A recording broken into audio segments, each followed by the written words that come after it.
And we're on. Welcome. This is the Jordan School District Board of Education. This is our study session. It is Tuesday, November 1st, 2022. We are in the JATC South building, and we have board members Robinson, George, Atwood, Richards, Miller, and Dunford here, and also joined by Dr. Godfrey, our Associate Superintendent, Mr. Anderson, Business Administrator, Mr. Larson, and our attorney, Paul Van Komen. We'd like to welcome other members of our staff that are here with us today, and also members of the public and those that are listening online. Our first agenda item is something that we talked about previously, and that is the guidelines for new board member orientation. We're wanting to get some guidelines in place before we have new board members on board. We have guidelines in place, but we want to update and revise them.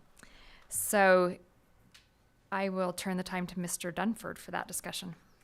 I apologize. Roxanne and I just kind of disconnected in the last few days, and I don't know if this got to board docs or not. I submitted it. So just in case, I emailed it to everyone before the meeting. So if you'll check your email, if it's not on board docs, and pull up the email I sent previous to the meeting about new board member orientation. I basically just incorporated the things we talked about at our last study session. Item number 1, after board discussion. So we don't put everything on the board president, and that there is a heavy board discussion. The executive committee or designee shall orient the board members. Then I added, from the very beginning, we talk about board duties, we talk about delegation to the superintendent, holding the superintendent and district accountable, and then how to resolve concerns regarding district issues. I know that's a major concern when people come onto the board. Help me know how to resolve concerns that they have. Number 2, we talked about providing not just an explanation of what's before the board, but a history as well. Here's what we've been doing for the last several years. See if we can catch you up to speed. Number 6, Tracy requested that they be given an invitation to attend each committee. And I'm under the assumption that after the board, that would be part of the board discussion, and that they would be given invitations to attend each committee. And I remind you, there really isn't a problem with them attending because they are not board members. They're not voting board members, so they could have any number of them with 3 board members, and it wouldn't necessarily be a need to notice. I didn't add anything to the superintendent's portion. And like I requested, I added 2 more sections. And again, I don't have all the resources. I'm in the process of gathering these. But new board members should be given the following resources to study on their own. I know that there's a board member workshop they'll be made aware of, but all of the videos that are posted online, I'm in the process of gathering those links. And then number 4, we talked about after 3 months of board work, the executive committee or their designees will meet with each new board member to follow up on each item listed above and resolve any lingering concerns or questions. Yeah, I'd like that too. So after having been a board member, you'll have an opportunity, not in an official board meeting, to just say, you know what, I have a lot of questions still. It's like baptism by fire. It's putting connecting your mouth to the fire hose, and then after 3 weeks you get to or 3 months you take a breath and say, okay, now I have a few questions. And so that kind of facilitates that opportunity. And what I really like about the way that you phrase that is that it references the list above. Because I just remember being a little dazed and confused, and like people would say, do you have questions? Can I help you? They were so kind. And in that moment it was like, I probably do, but it's all a blur. And so it's helpful to say, do you have a question about finance committee? Let's talk about that for a minute. So that kind of helps to train their swimming minds. So good addition. Just in Miss George, saying that, should we list the committees here? I would say no, but We have, over the last couple of months, we've kind of adopted a little fluidity to our committees and not documented them in our policies, which is why I've kept it out of this policy. But I like that you start it with a discussion of the board, and then you say they'll get a list of committees, so that allows for fluidity. To me. Yep. So I know you're working on 3 still, but one thing I would add is a copy of our board's policies and ends policies. Which is number 4 above. Or one, Oh, yep, it is 1.1.4. So they would get it during that Uh-huh. part of it. You're right. Yep.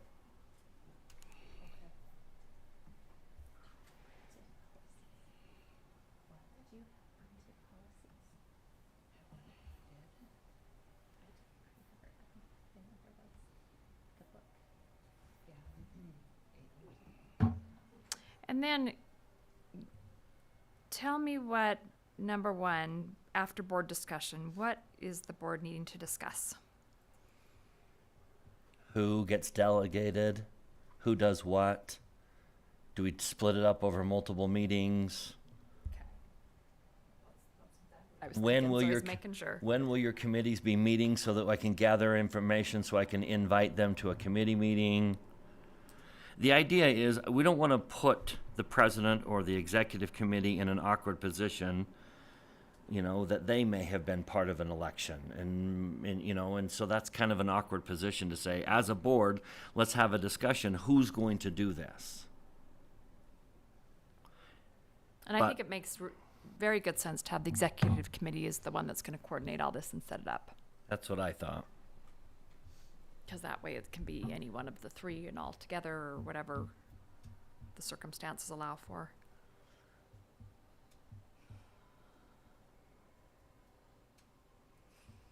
Okay, is everyone comfortable with these changes? I'm very pleased with these changes. Thank you for taking care of that.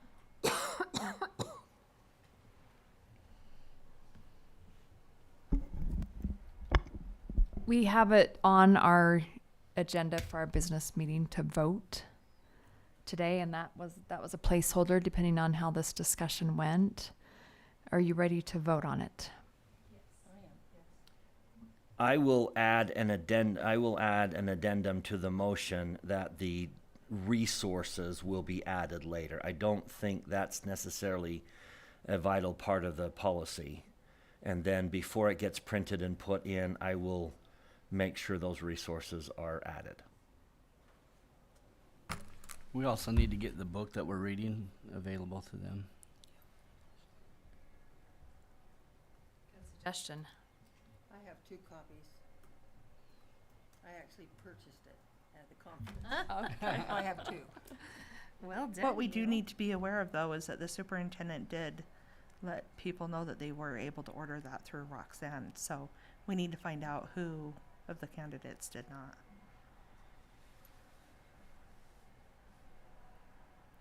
Okay, and then we will need to have a discussion at our next board meeting about our upcoming board member orientation.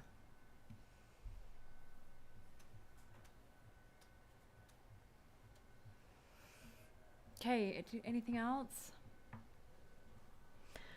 We'll go ahead and vote on, or we'll at least have a motion to vote on this in our business meeting.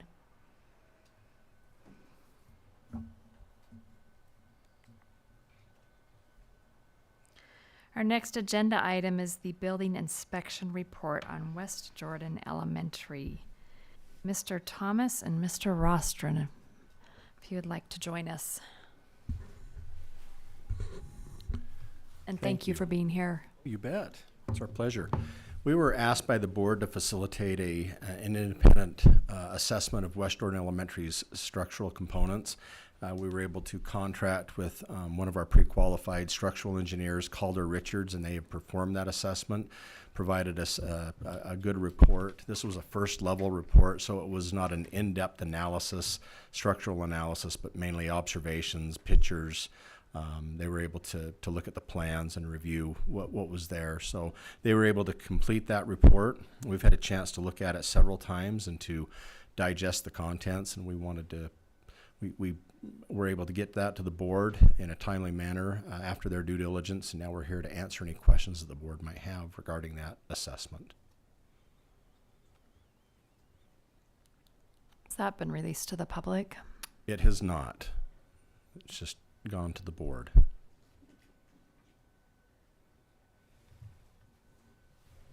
And is it okay to release it to the public? And if so, what would be the best format to do that in? I would leave that to the discretion of the board to decide how best to disseminate that, but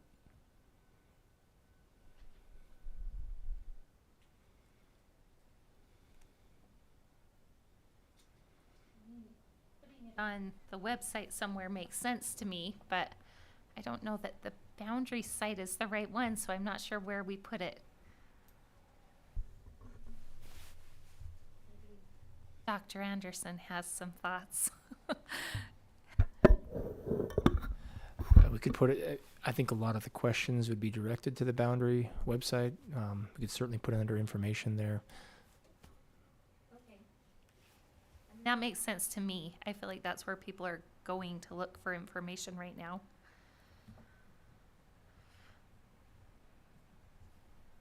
Were you about to chime in, Dr. Godfrey? Sorry. I don't, no one has suggested this, but I don't know that it needs to be actively sent out. I think if it's just posted on the boundary side, that makes sense. The boundary is changing as a result of the condition of the building, so I think it's related. We just make it a prominent link, and then as board members have questions, or as you're responding to those who have asked about the status of the building over the last few months, you can direct them to that. Chad is very good at creating a custom link also that could take people directly to that instead of to a page where they have to click through.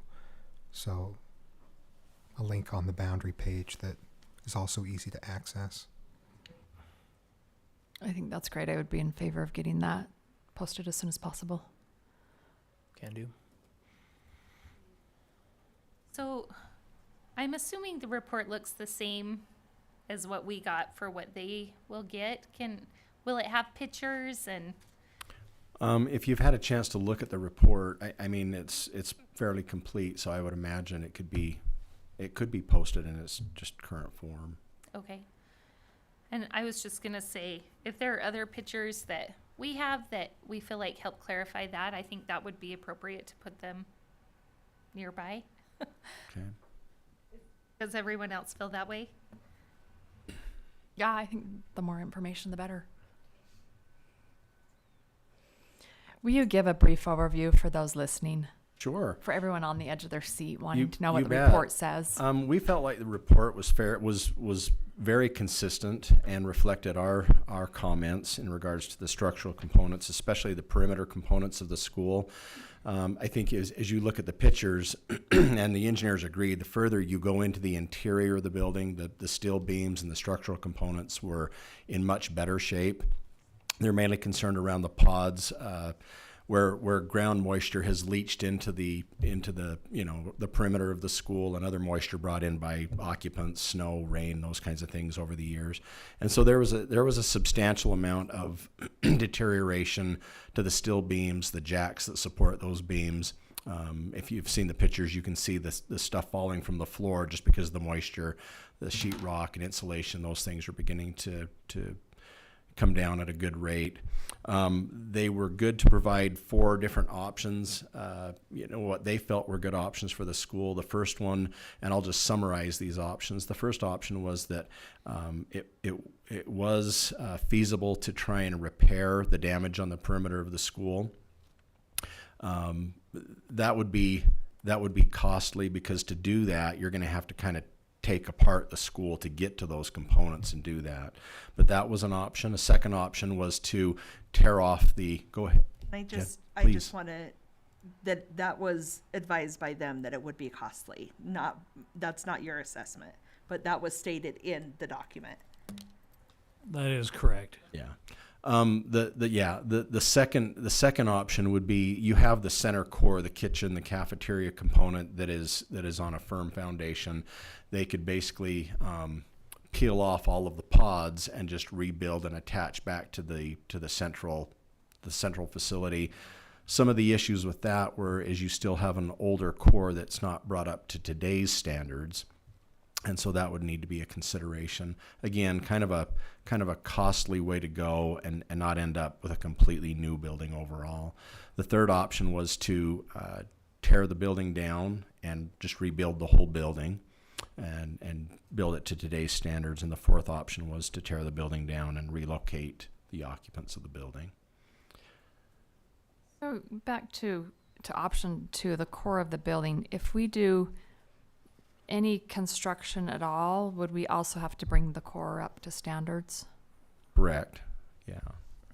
There's a couple of different ways they can do that. They can, either way, we'd have to do a seismic evaluation on the core of the building. If they attach directly to it, then that makes that portion of the building brought up to code. You can do like a 4-inch expansion joint around the core of the building, and then it kind of gives you 2 separate buildings, and then there would be minimal upgrades that would need to be done to the core.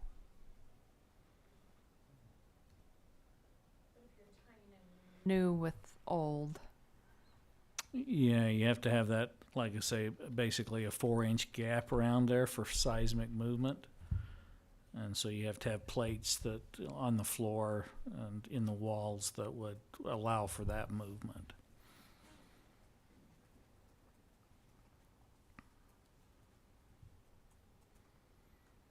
A lot of the community are looking for the answer to how long is this building safe for?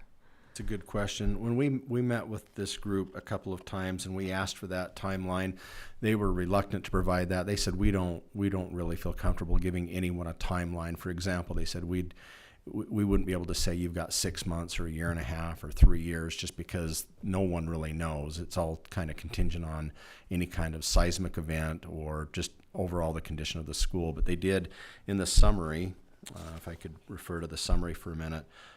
Says there's significant deterioration in the floor framing elements and the steel jacks that support them.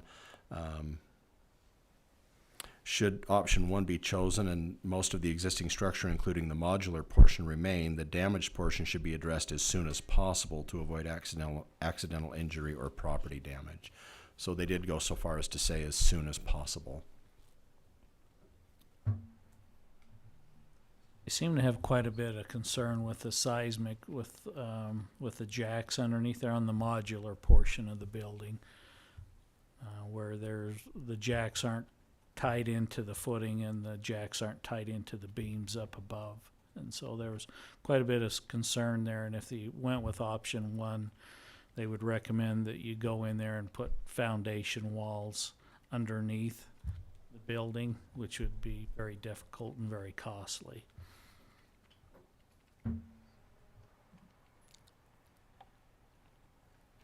Saying go completely away from doing any jacks in the future. For a permanent structure, yes. They did acknowledge, not in the report, but in our conversation, they acknowledged that it was modular and relocatable construction. And so they said, obviously, that's why they did that. And if you were to redo it, they wouldn't do that type of construction. They're concerned about the lateral movement, and that's where these foundation walls and attaching it permanently to the foundation walls would be beneficial.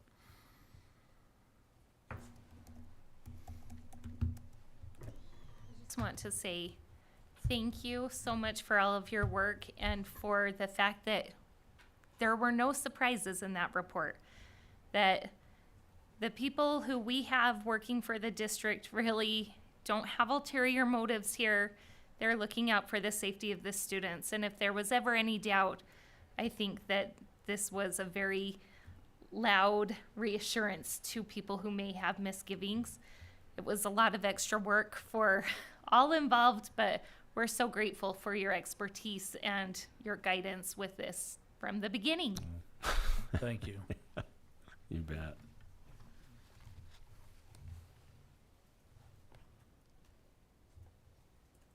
there any more questions about the report? Are you able to speak to safety of the surrounding schools? Yeah, so there was a report that came out in February, and it came from the Utah Department of Emergency Management, and basically they'd done a statewide assessment on seismic challenges throughout the whole state, and I can't remember exactly how many schools in the state were on that report overall. Dave, can you remember the number? Yeah, it was in the hundreds. In the hundreds. I believe Jordan had 10 schools on that report. And it was broken up into 3 categories. The report listed schools that were unreinforced, that they knew were unreinforced due to age of the building and different assessments. The second category was schools that were likely unreinforced. And the third category were schools that were likely under-reinforced. So all of Jordan's schools came in the category that were likely under-reinforced. And but all of those assessments were part of a tier 1 assessment. So that categorization had been made with a tier 1. Basically, they look at the age of the building and they might review the plans and walk through the building. To get more in-depth perspective on the condition of those buildings, we would need to do a tier 2, which was very in-depth. They x-ray the walls. They get pretty in-depth and detailed in those evaluations. And that was something that we've mentioned that we could probably do. We've applied for a grant for funding. It's quite expensive to do that. But right now, Dave, could you speak to the condition of some of the surrounding schools or the concerns that we might have? Yeah, some of the neighboring schools, we've had an analysis done on the building, looking at some of the architectural items, some of the structural and the mechanical. And they range to where, on the structural side, anywhere from around 200,000 to 900,000 was the estimates to bring structural up. So nothing extreme on the surrounding buildings. When you were given the definitions, like the under reinforced, can you give an idea of what that means? I can do my best. Dave I know I'm might probably be able to. putting you on the spot, sorry. Yeah, go ahead, Dave. So the masonry walls, in today's code, it's basically reinforced. They know they're masonry walls, but they don't know if some of the cells have been grouted, which is basically means they fill them up with cement or with rebar. In today's construction and today's codes, even though within the brick walls they're grouted and there's rebar running throughout the wall. So that's reinforced. So the unreinforced reports were due to the age of the building. We're kind of right on that border where they're not sure if they would have that reinforcement within the walls or not. Could potentially be a case like Bingham, though, where they got in there and it was far more reinforced than Yeah. anyone ever thought it could be. Well, and if anyone ever Not going drove, anywhere. and if anyone had the opportunity to drive by West Jordan Middle when they tore it down, that was one of the buildings that they thought was possibly under reinforced, and I've never seen so much steel rebar sticking out of that rubble pile. So, but again, it's all relative and structural. Not saying it is or it isn't. Right. So due to the age of the schools that you were just speaking of, would you say that there is a higher probability that they are? Under reinforced. Yeah, the older the building, it's more likely that they are under reinforced. The older they get. So around 1975 kind of is in that balance. Anything built before 75, then that's where there's more in question. When do you find out about the grant? Isn't that January that we're supposed Yeah, hopefully we'll know here shortly. And if we don't receive the grant, then of course we would continue conversations with the board about possible funding for some of those assessments. Likelihood is we will not receive the grant because there's so many schools in much more dire circumstances applying for grants. Probably.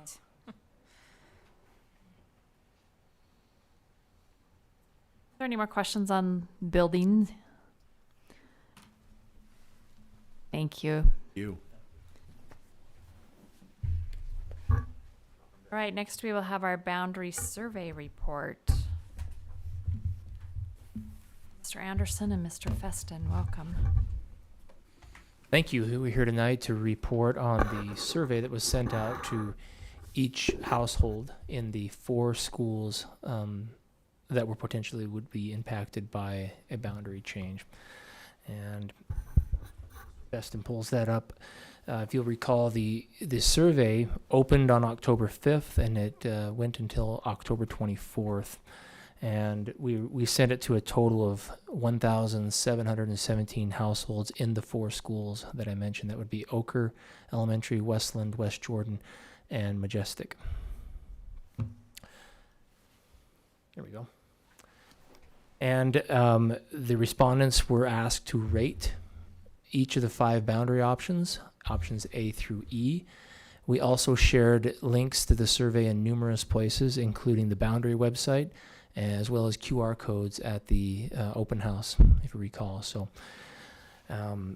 just by way of information and reminder that the 4 boundary or 5 boundary options presented, A through E, were this is A, which in this option, Westland and West Jordan Elementaries were just merged. And you can see the numbers that option presented. In option B, kept Westland and West Jordan merged, but took a portion of Westland and over to Oker Elementary.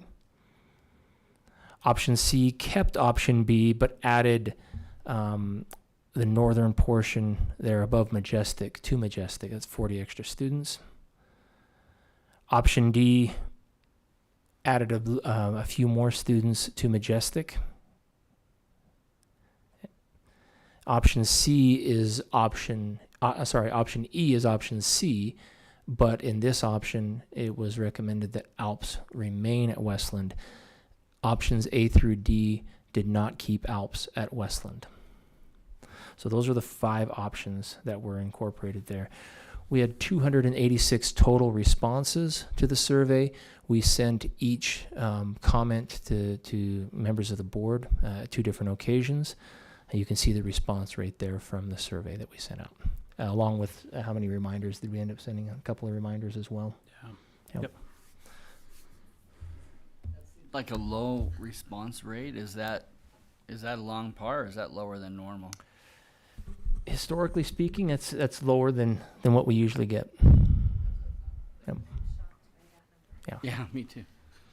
And this survey was in English as well as Spanish. That's correct. That's correct. We did try and tease out of Qualtrics how many responses were done in Spanish, but could not make it give us that answer. So, okay, so I'm going to go through the results of the boundary survey. In the survey, the respondents were presented with this map to click on where they lived or which school community they were part of if they were not on the map. This is a new feature in Qualtrics, and we're kind of excited about it. This is the results from the after the survey closed. The majority of the respondents did represent Westland, and then West Jordan elementary schools. But Mr. Feston, on Yes, that one, if you go back, Yep. You'll notice the hottest spots were right on the schools themselves, and I think that's because we asked the parents that if they were out of boundary, that they would just indicate the school itself rather than if they lived in South Jordan or Harriman, they just indicated the school. So that's why you see the concentration around the schools. Those are likely out of boundary parents that are involved in programs, either ALPS or special ed support classrooms. That's why you see the glowing numbers there. So overall, the respondents were asked to rank each option on a 1 to 4 scale. So overall, you can see there in the table on the right, the scores for each of the options. None of them are stellar. Option E was the only one that was above 2.0 in the responses. A and B were not popular. The reason E ranked higher is there's a large number of the responses that were from ALPS families, and we'll show you those results in just a second. So in the West Jordan boundaries, the current West Jordan boundaries, there were 93 responses. Option C was the preferred, just barely at 2.0. In the Ochre boundaries, only 24 responses from respondents in that boundary. These were higher, mostly due to the fact that I think they don't lose students under any of these boundary options. They would gain students. Westland, overall, there were 145 responses. Again, option E was the most popular of those. Because of those 145 responses, 81 of them were from ALPS families who overwhelmingly preferred option E. They really liked that. We're not so keen on A and B. The Majestic area had 16 responses. Option D was the most popular, which would have moved the most students to Majestic. But again, it's not an overwhelming favorite there. So now what do we do?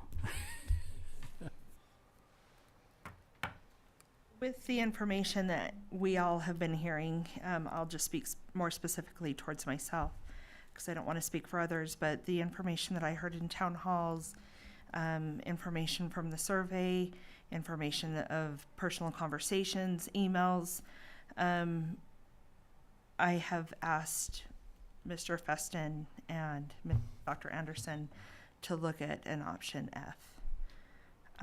There is an option F listed here. Do you want to go over that, or do you want me to go ahead, Scott? Okay, so option F, I was asked to develop this based on feedback from the survey, from what we heard at the open houses. This option would leave ALPS at Westland Elementary School. It would move 95 current Westland Elementary boundary students to Ochre Elementary, and 125 current West Jordan Elementary students to Majestic Elementary. The enrollment would be fairly balanced. Majestic would be at 379 students, which is a little bit higher than what we have been told would be an ideal number for that. Ochre would be at 502, Westland at 577, with ALPS and all of the current out-of-boundary students on permit remaining at Westland. So siblings, family members would remain at Westland. There weren't a lot of lessons that I could take away from the survey choices, except that it's important for ALPS to stay at Westland to the people who took the time to be surveyed. So I love that. I think a lot of people have said to me, do we have a real plan for the future of East West Jordan? And I think the fear is, as they see declining enrollments, people worry that they're next. And something I really like about option F is it helps to balance those numbers and help to take some of that anxiety away that we're filling a lot of schools.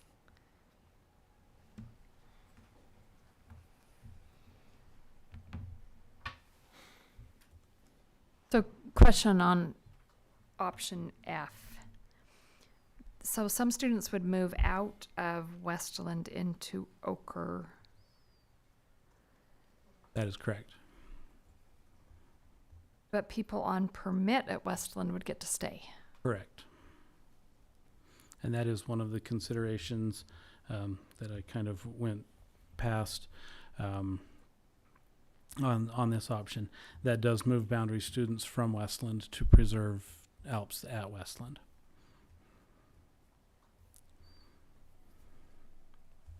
And if someone being boundaried out of Westland wanted to permit to stay at Westland, would permits be available? Nope. They're at more than 90%. That's what I was just calculating. Other question, Majestic Elementary, will all the students be enrolled in the arts program, or will it continue in integrated arts? That For has all been students. that has been the assumption we've been working on as we've developed these numbers. That was the direction that at least I was given, that program would continue as it is with all students at the school participating.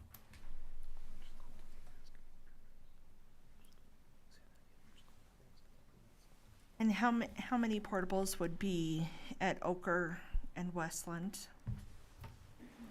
So I've done the math many, many times on this to make sure I got it. So the slide that you're seeing now is one that we came up with for this discussion. Looking at the grade level projections, grade level forecasts, for next year, and how many under current standard staffing ratios. The number of classrooms that would be required. We're with the unknowns of Title I class sizes, ALPS class sizes. We have hedged our bets a little bit here and given a range of up to 6 portables at both Ochre and at Westland to accommodate the 2023 enrollment forecasts. So both are well within the comfort level of this school to house 6. Yes. Yeah. And this may be a question for Mr. Rostrom, but I'm getting lots of emails about how awful portables are. My own children have spent probably between the 3 of them at least half of their elementary career in portables, and I didn't find them to be what people in these emails are telling me that portables are. They had air and heat and light and Security. water and security and everything else. It was my experience. But was there a time when that was not the case, and is there a reassurance you can provide to the public that our portables are much better these days?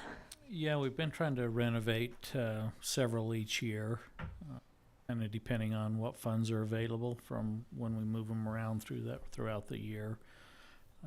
But we've got a lot of the older portables renovated now, and a lot of the teachers seem to really like the portables. They have a little bit more control over the heating and air conditioning, and so I've heard both sides on that. But on the most part, our portables are in good shape.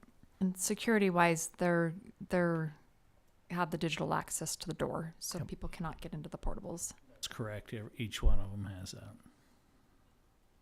We have not built a new portable since the district split. We've moved them and put them where they were needed. And the money that had been budgeted for buying new has been used to renovate. So it's been an extensive renovation project. So I'm a little confused. Several years ago, we were going to close Majestic because of the under-enrollment. So instead, this board put a program there that would somehow draw people there to be able to preserve that school. But it seems to be doing the exact opposite. We can't move people there because that would ruin the program. So my question is, what's the purpose for the arts program? And is the arts program hurting our ability to use this school wisely? Because I am really concerned that we have a program there that's hurting us in how we can use the building, helping maybe kids, but hurting the purpose of what we put the program together for the first place. I would say it's not a maybe on whether or not it's helping the kids, because it's already starting to show that it is. No doubt, no doubt. But it's not doing what we put in there. It's not doing what we designed it to do.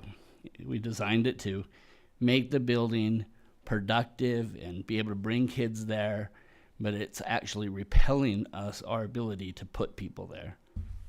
And in that case, I think the program could be changed and move other places so that we can use the building more Well, evenly. as I look at, I mean, the option F with 379,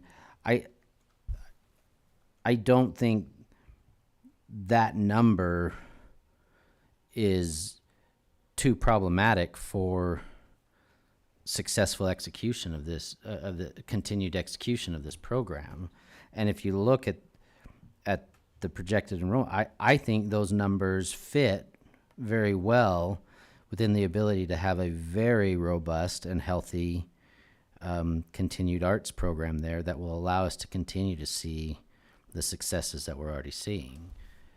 And I'm for the arts program as long as it's not hurting us in our ability to use the school productively.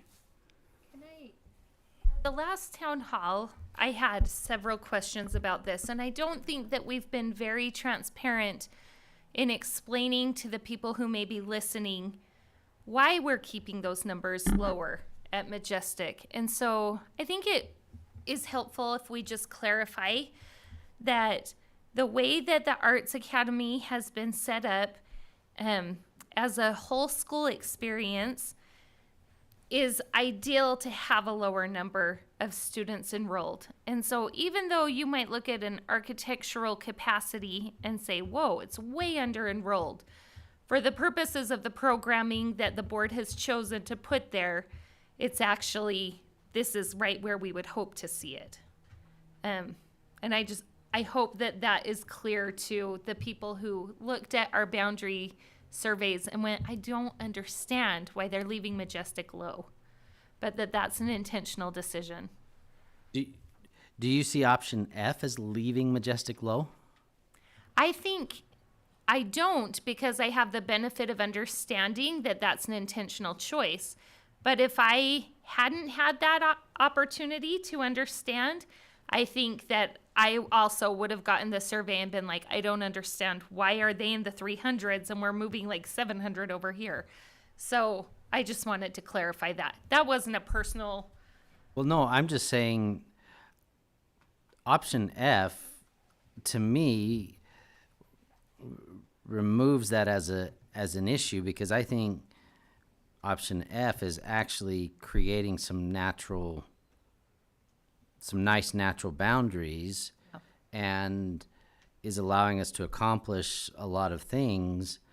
And I don't think it's a problematic number for Majestic Elementary. And so I think option F is actually addressing the very issue and resolving it, and allows us to genuinely maximize the space in the different schools. Now, if it's a matter of up to six portables at Oker or Westland, I'm not willing to shift more students to Majestic to avoid portables when I think they're a perfectly acceptable solution. I think these are good natural boundaries in option F. I agree. I think it answers a lot of concerns. Can I just ask, with option F, are we still able to leave our virtual academy hub at Majestic? Yeah, we believe so. If anything, if there may be some portables at some point needed, but we don't think that's a current reality.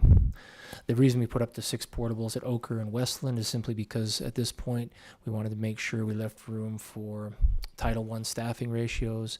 We wanted to make sure we kept in mind potential full-day kindergarten numbers that requires additional classrooms. So that's a range in which we just thought, it could be up to 6. I'm interested to know how many people are even permitting in to go to the Arts Academy, Because I've heard so many people from the West Jordan area saying, we don't want to go to the Arts Academy. And so now we're going to force that upon them. At least it ought to be their call. It ought to be their new community council after the boundaries and all of that to decide what parts of this they want to keep or not. Because I just say the program is not doing initially what we wanted in drawing people to that school. It's doing a lot of other things, but that was our initial intent, to keep that school open. No, I wasn't on the board yet, so I might not be understanding, but from the way it's been explained to me, I thought that the intent was to provide opportunities for an area that might be a little underserved, that they might not be able to access otherwise. Is the intent to draw people in, or is the intent of the Arts Academy to give opportunity? I think would it's say changed. both. I would say both, and I would say that it's accomplishing both. Their numbers have gone up. Have they gone up dramatically? Do we have the number of No, people they have not permitted? gone up dramatically. We do.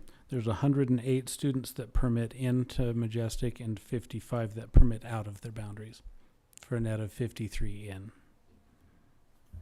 And I just want to remind the board, this was a long-term play. This wasn't a short-term, we're just going to rebrand this school and all these people are going to show up. This is a long-term play where we are providing a unique approach to education that over time, over a significant 3, 5, 7-year time period, as the culture of the school changes and performance becomes and results, that's when it begins to be super attractive. This was never, from my point of view, from my perspective, this was never a short-term, we're a year and 3 months into this experiment. That was never how I was viewing this. This was a long-term play that, yes, allowed us to provide a unique opportunity for an underserved community to try an alternative delivery of education using an arts emphasis that would become very intriguing and very attractive to people all over the area over time. I never intended that we open the doors and everybody shows up.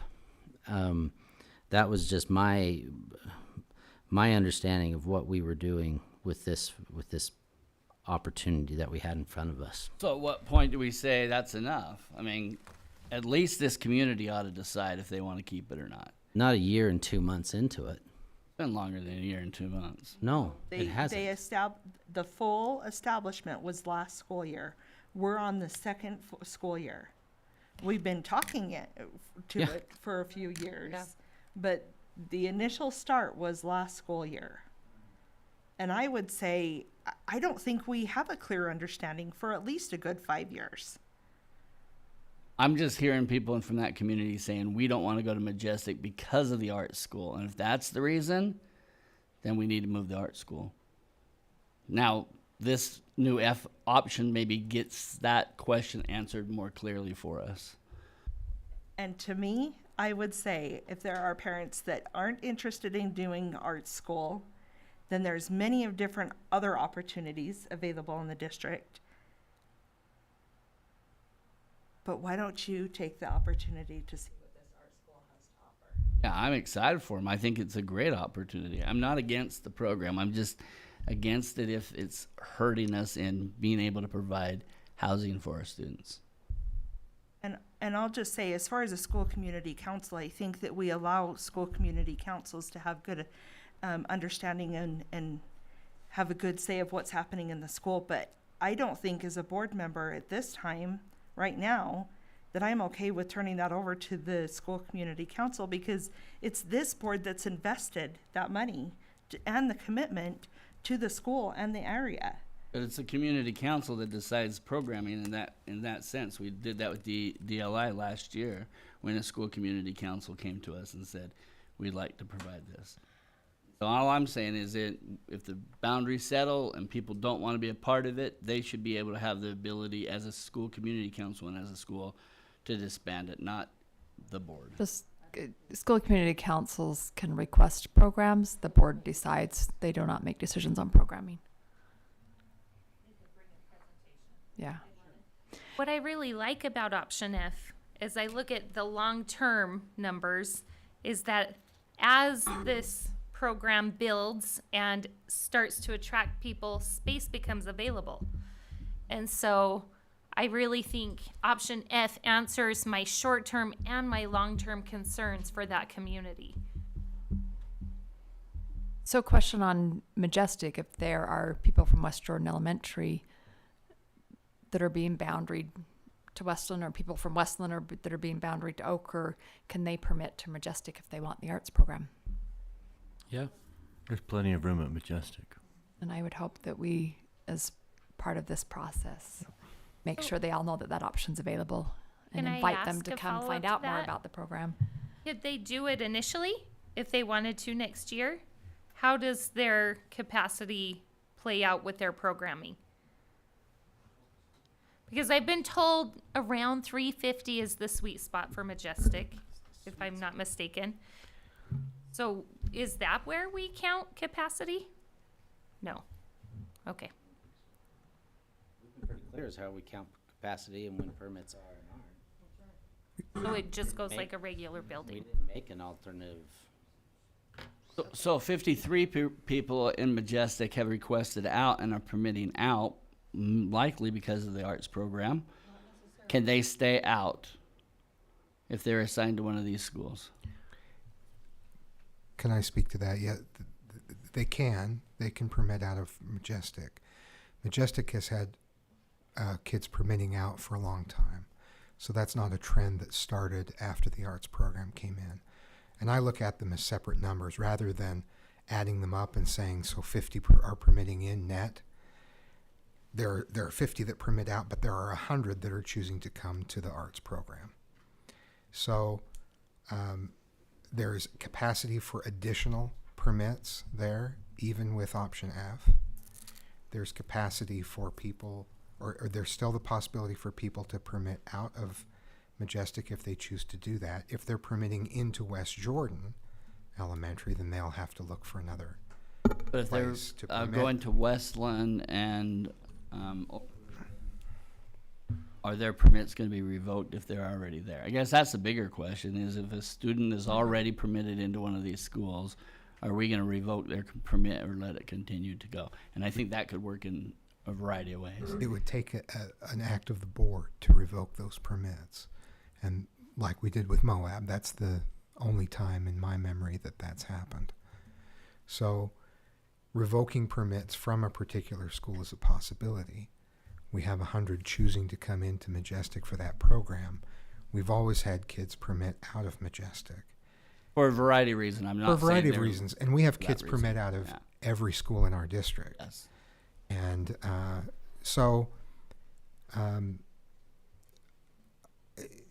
can more people permit into Majestic even under an option F? Yes. Can they continue to permit out? Yes. Can the board choose to revoke permits? You can, but unless you do that, other permits at schools that are currently established will stay in place.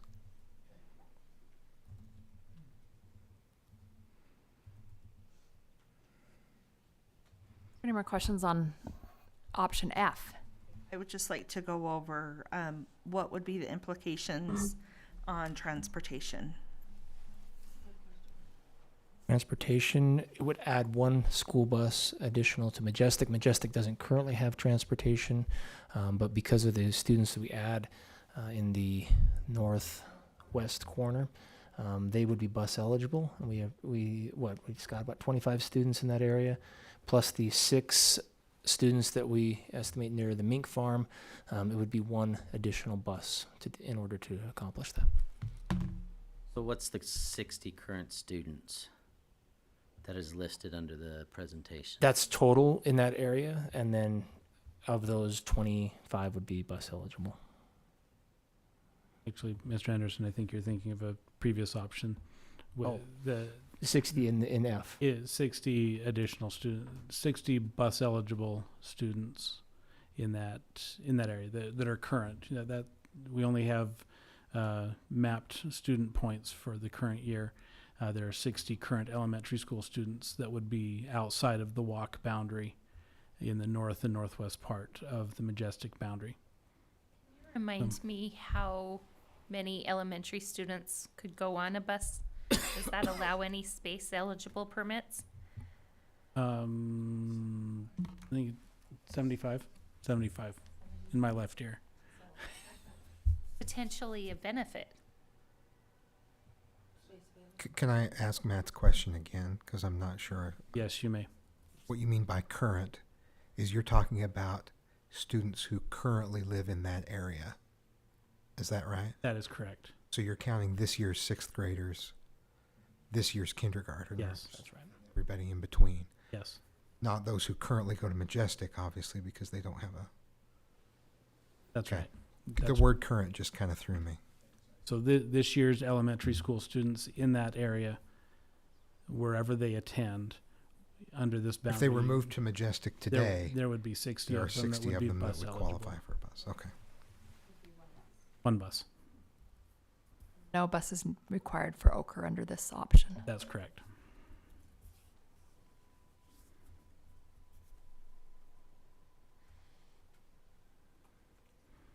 Okay, are there any more questions on option F?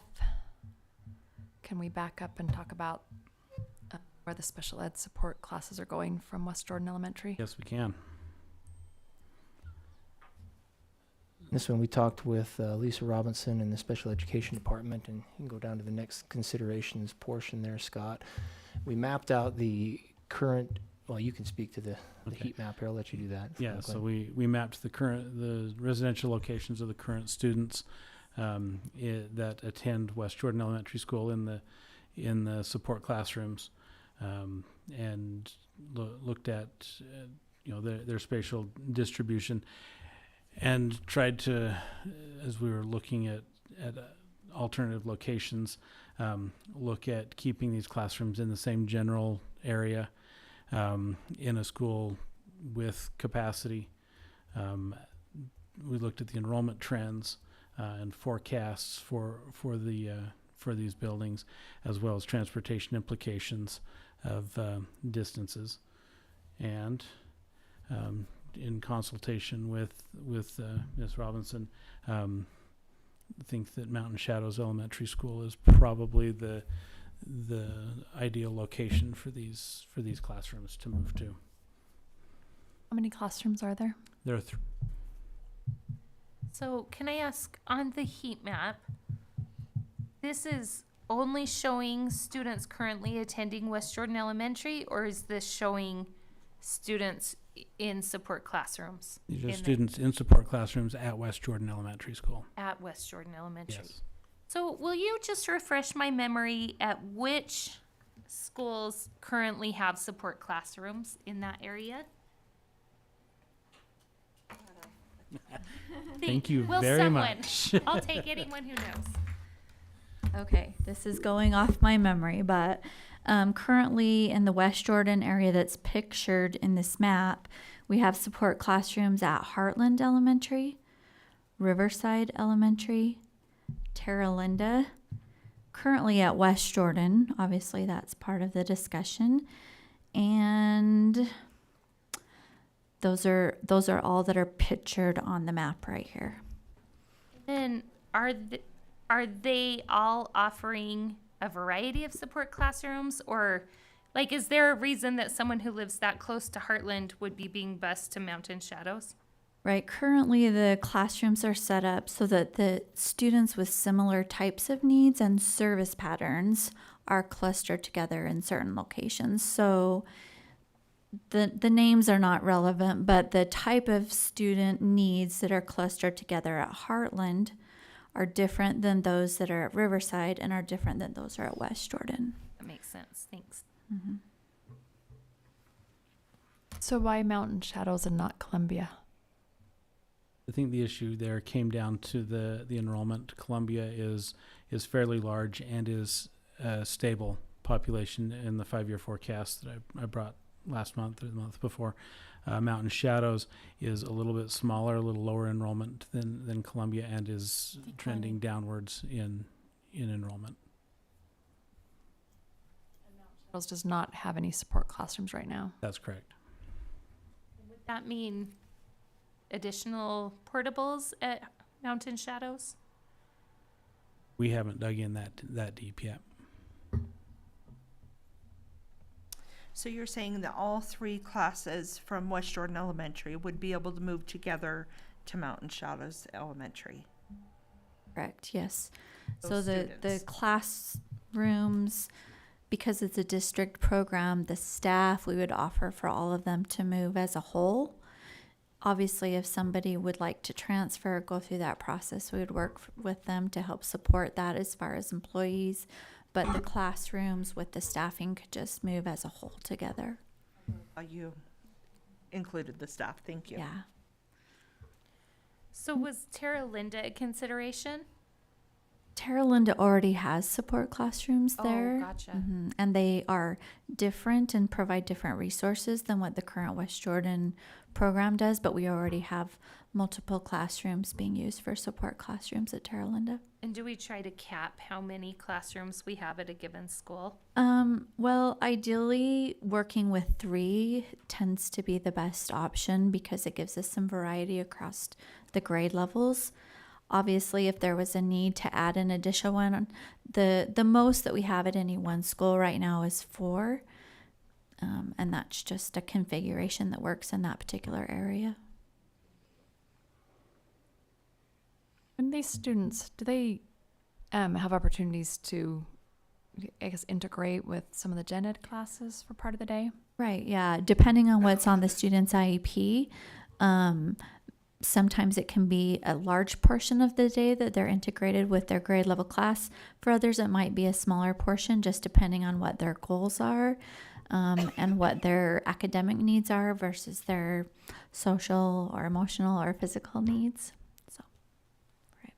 They're part of the school community, right? I think that's what we've heard over and over again from the West Jordan community is the students that are at the school are integrated into the school community and are part of the overall makeup of the school and are integrated into classrooms as often as possible. Often they also request that siblings attend. So they might have a 5th grade sibling that attends because their 2nd grade sibling is part of the self-contained classroom. And of course, we try to accommodate those permit requests. And there would be room at Mountain Shadows to accommodate those requests. Right. That's one of the things as we looked at the trends and the patterns in the enrollment that Mountain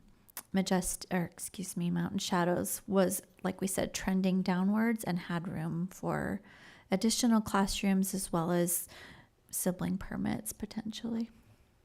I know that the students in the community at West Jordan Elementary is gonna have a hard time seeing that go. But I think it's the right thing to do to move the students all together with the staff and not to be moving them back and forth. They have a stable place to go and start that community there. Do we have any guess at how long the furthest student would be on the bus to get to school? I understand that this is a different situation. We have students being picked up from homes and that those times are different, but I just want to be mindful of how much time we're asking those kiddos to stay on the bus. And I think you have to keep in mind that in a typical school setting, we might have a bus with 60 students, and that bus goes around to a certain area and picks up large groups of students in the neighborhood and then comes and drops them off at the school. In a typical special education route, there might be 6, 7 students that are picked up and then can head directly to the school. So that heat map doesn't represent one bus going around to all of those locations at the same, you know what I mean? It's not one route. There might be 4 or 5 routes. So the transportation department is very mindful of time. And if the farthest away student needs to be picked up with 3 or 4 others and just hit 70th South and go straight up the road, they'll do that rather than routing them for a long period of time. So it's a different routing process to be mindful of the time that students would spend on the bus. Can you give me an idea of how many students we're talking? Currently at West Jordan, I'm going to stretch my brain and say there's about 32 students. Do you remember? I think that's about I right. think 32. And this is where they're coming from? Yes. Currently. I might have missed this, but do we have services at Columbia Elementary? We have a resource program, but we don't have self-contained support classrooms. That's where everyone is, their residential is. Why are we not providing services there? Is it a lack of room or? Yeah, I believe Mr. Feston addressed this, that Columbia is a larger school, and I think we need to be careful to note that if just because it's yellow doesn't mean there's 40 students there, right? That might mean there's 3 instead of 1. But the school itself is larger than Mountain Shadows and is stable, and it doesn't have a downward trend in terms of growth. And it would require moving portables back into Columbia to do that for sure. Whereas Mountain Shadows has the space and it's trending downwards. Okay, that's good. It has the space, but we're still looking at whether or not they will need portables, correct? That's correct.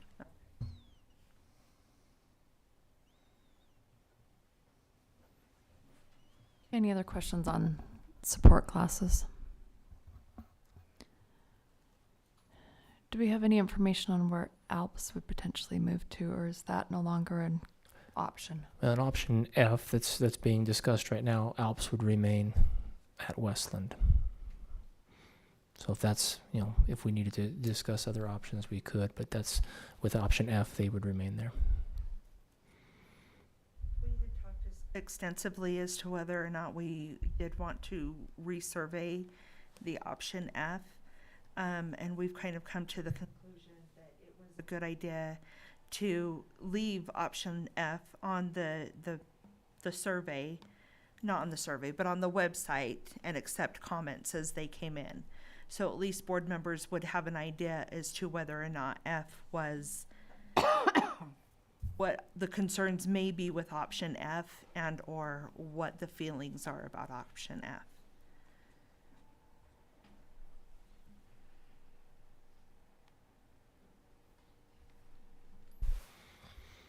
Or you're suggesting leave the other options there? F, so F's our plan. Well, with the board moving forward and selecting whether or not we want to keep option E on there and option F, it looked like option E had the higher percentage. But I think that we're resolving the option E with keeping Alps in Westland with option F. So If I were going to narrow it down, I'd keep C on there too, though, because I think E is got the most because of the Alps parents. But if you factor that out and look at the rest of them, C most.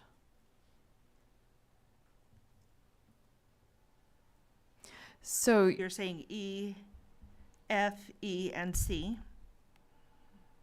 Well, D actually has the higher 2.0 than E, and C has 1.9, and that is in total overall responses. I'm good with just keeping F. Yeah. One thing that, sorry to be a spoiler alert here, but one thing that I learned at our first JPAC meeting was that a lot of our constituents are confused by the difference between a survey and a vote, and sometimes feel frustrated when they feel like we didn't count their vote. We didn't choose the popular option. And I hate to muddy the water if the board is really leaning towards option F, if we feel like that answers a lot of the things that we learned from the survey, I worry that putting too many options turns it into that perception of a vote. I want to hear what they have to say. I don't want them to be disenfranchised if we don't go with what It's was number one. it's pretty clear the Alps families did come out and voice their concern, and I'm not interested in moving it after hearing that. So, if other parties really wanted to hear their voice, then they needed to come out in bigger numbers. So, anything that moves Alps, I'm not interested in.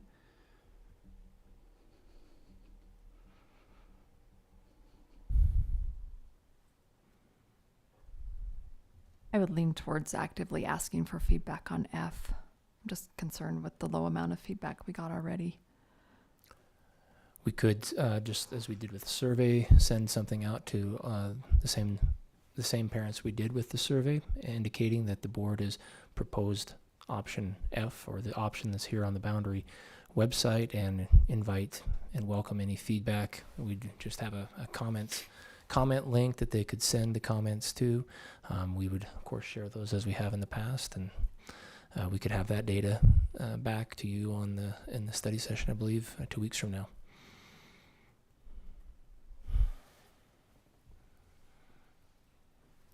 Could you narrow the feedback down like you did during Moab to neighborhoods, so that we could say this neighborhood, which has been going to Westland or West Jordan, Sure.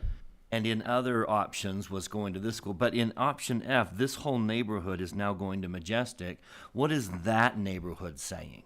That's what I need to know, is what is that particular neighborhood saying about option F? Yeah, that would be it's not a survey, but it would be a link that we'd send out where they'd have to indicate which school they attend and then provide their comments, but we could do that. What school they attend now and what school they would be proposed to be moving to. Yeah. Or what we could- neighborhood they live in. If they just tapped on their home. Yep. Oh, Yeah. Rated by neighborhood. Yep. Yeah, if no they just problem. tapped on their home, then Yep. I would know. The real question, if I hear what Mr. Robinson is saying, the real question for him is E or F. And the difference are these two neighborhoods. And so if we're going to go out and say, all right, let's hear back from option F, I really want to know from the neighborhoods that are affected. Yeah, it would be simply sending out another Qualtrics survey that Tap on your home. tap where you are, and we could separate out the comments from there. It would simply be, where do you live, and what do you think about this survey, and we could send it to the board, broken down by neighborhood. Is there a way to do that and indicate whether you are an ALPS student attending Sure. Westland? Yeah, we could. Because that's the only outlier that I see. Yeah, if they select Westland, we could have them indicate whether or not they're an ALPS or a non-ALPS Perfect. student. That would be so helpful. Can I just throw out there, in addition to what Mr. Robinson expressed, I just look at option E and say, as a board member who is trying to avoid having a future discussion about school closure, option E does not feel viable. I'm not comfortable leaving numbers that low. So my real question is, when we're talking about, do we leave E and F on the boundary page, is E really a consideration for anyone in this room right now? Is anyone interested in that many portables at Westland? It would be for me if these neighborhoods resoundingly come back and say no. You would, will you remind me how many portables that meant at Westland? 12? Under option E, it was 10 to 12. So is anyone willing to put 12 portables at an elementary school? The interesting thing to me is I felt in the first open house and talking to people that we're a united school. We want to stay together. And that's why some of those options were on there, is we want to keep you together as a school. But when the surveys came out, it doesn't look that way. Yeah. They are not interested in staying together as a school. They're interested in splitting up. And that was clear to me in reading these surveys. And so I think that's where we got to go, because it was surprising to me. It was surprising to me that they did not want to be together as a community, because I think that that answers another question for me of what we do next. So for me, I think F is at this point the only one I would consider, because it does do what the people who spoke out said, and it does do what we need to balance our schools more evenly. And by the way, I've been on the record saying I didn't want portables, but I just looked at the numbers and they're projected to go down, and they really aren't going to have portables very long. Well, and we have portables across the district. Yeah. We're looking at our permits and we're looking at portables, and, you know, there's schools with 12, 11, 8, a lot of schools with 8 or 9. You know, I looked at that count today, yeah. Portables aren't a bad thing. Well, they prevent hard conversations like this in the future. Yep. So I know that somewhere we have a forecast list like you provided for option F for option E. Will you remind me where I should go to It's refresh on, my memory? would be last, let's see, what was the date? Board Be the meeting? Yeah, it's on September- board the docs. September board meeting. Yeah. Sorry, too many places to look. I've been looking around on the boundary site going, where Yeah, it's on the boundary side as well. it is? The projections are not? Oh, okay. Definitely on board docs though. They are. I'm going to make a motion to move this along. I move that we keep all the options on the Boundary website. We send out a survey soliciting feedback on option F. so are you wanting to I'll second that. Wait, can I understand the word survey?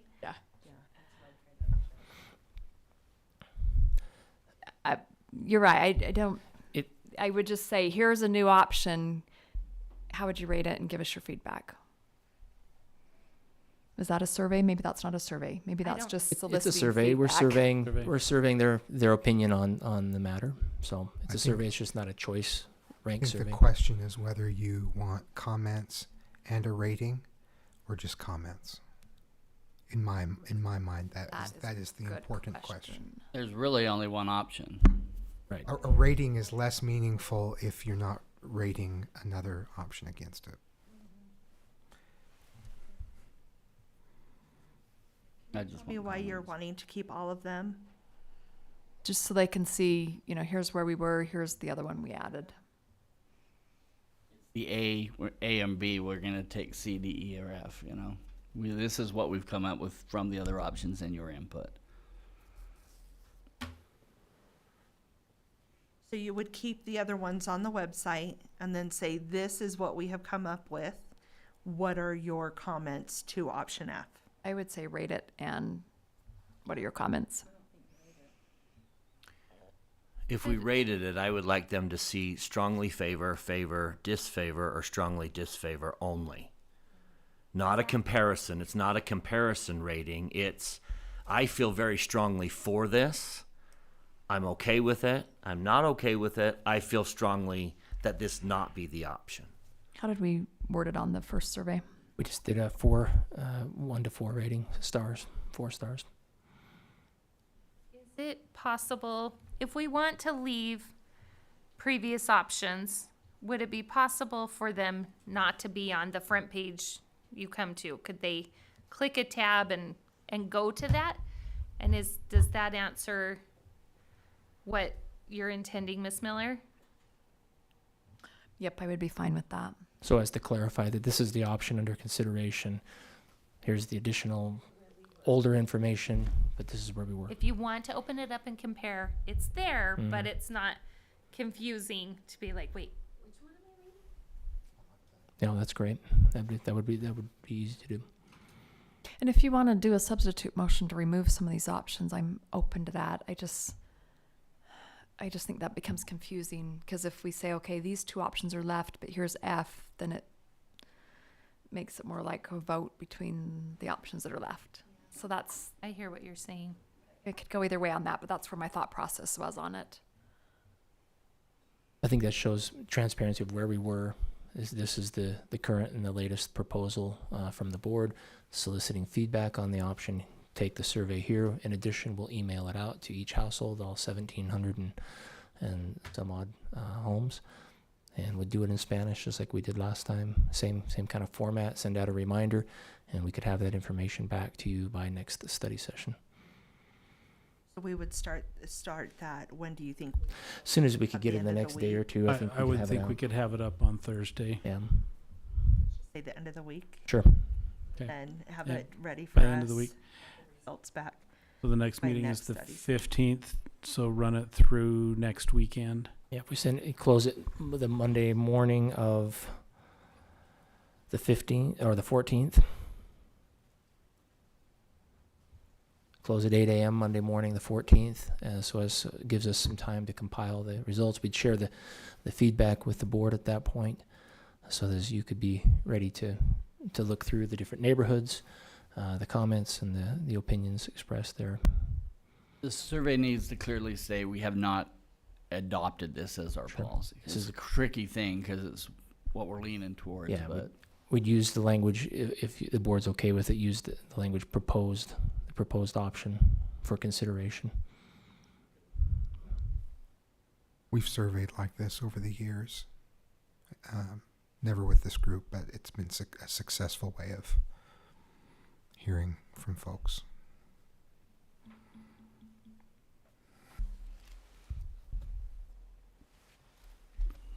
Okay, and all in favor of the motion to send out a survey just soliciting feedback on F, both a rating and a comments, leaving the other options on there in a, guess, different location.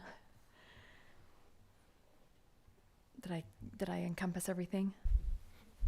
All in favor, please say yes. Yes. Yes. Anyone opposed? Okay. Can I just Questions? summarize to make Yes, sure we summarize. clarify? Good So idea. by the end of the week, we'll send out a survey soliciting feedback on the proposed option F. We'll make sure it's, proposal, the things that are, this is the option under consideration. We'll send out, within the survey will be, they'll indicate which neighborhood they live in. We'll do a rating, kind of on a Likert scale of strongly favor, not like, very strongly dislike, whatever. And then we'll have a section on there for comments. Does that capture it? We'll bring that back to the board. The survey will go through Monday, the 14th, 8 a.m. And we'll send the results to the board on Monday, broken down by neighborhood, and we'll review those on the 15th study session. With the anticipated, it's then still anticipated that we're on track for a November 31st, right?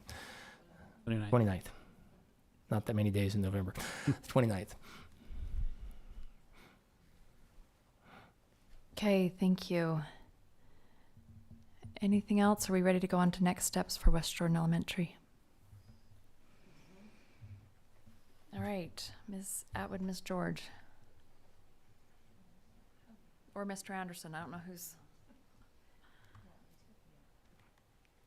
So, as we have contemplated feedback that we've received from the last town hall and discussed things in the subcommittee that was created to discuss West Jordan Elementary, there were a few things that I thought were takeaways.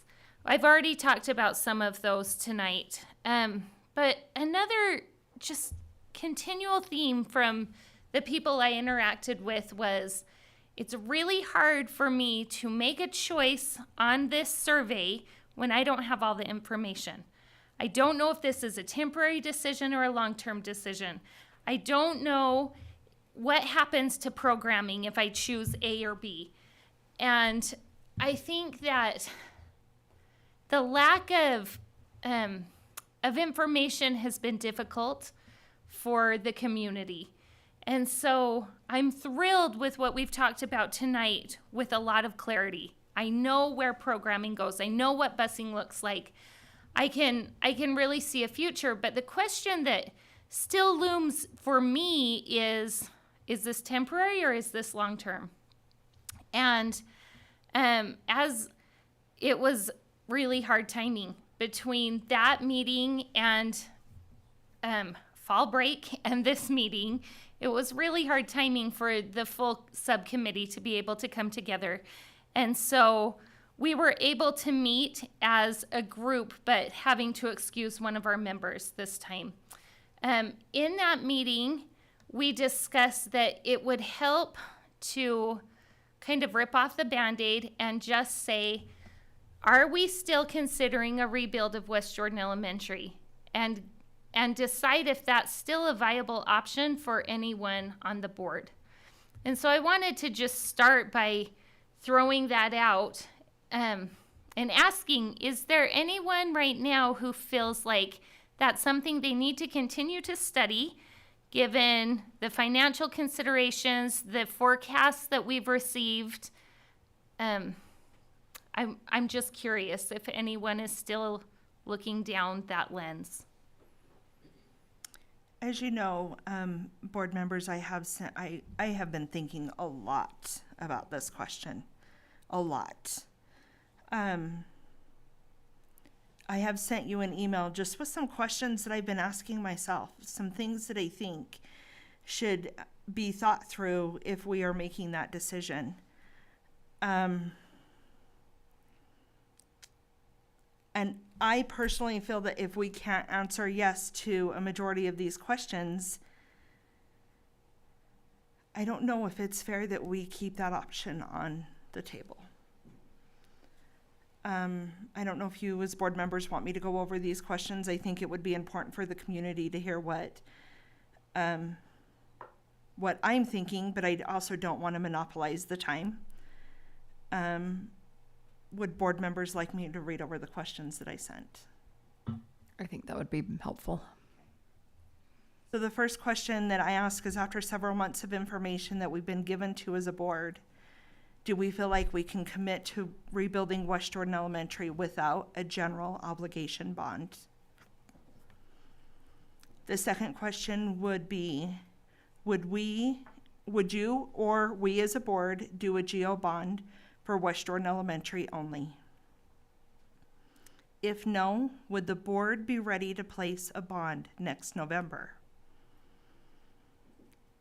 Is it appropriate to commit to West Jordan Elementary community if we don't know if the GO bond is going to pass? We don't know that. We don't have a crystal ball. We don't know that information. And if it doesn't pass, will we still rebuild West Jordan Elementary?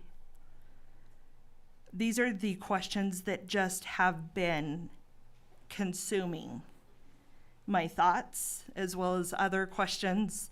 But I'm having a really hard time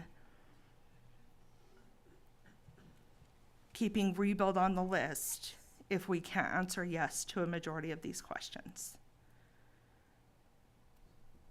I did not receive any responses from board members, but I asked that we did not have it as a conversation through email. I would like to know what others think, if you're comfortable with sharing.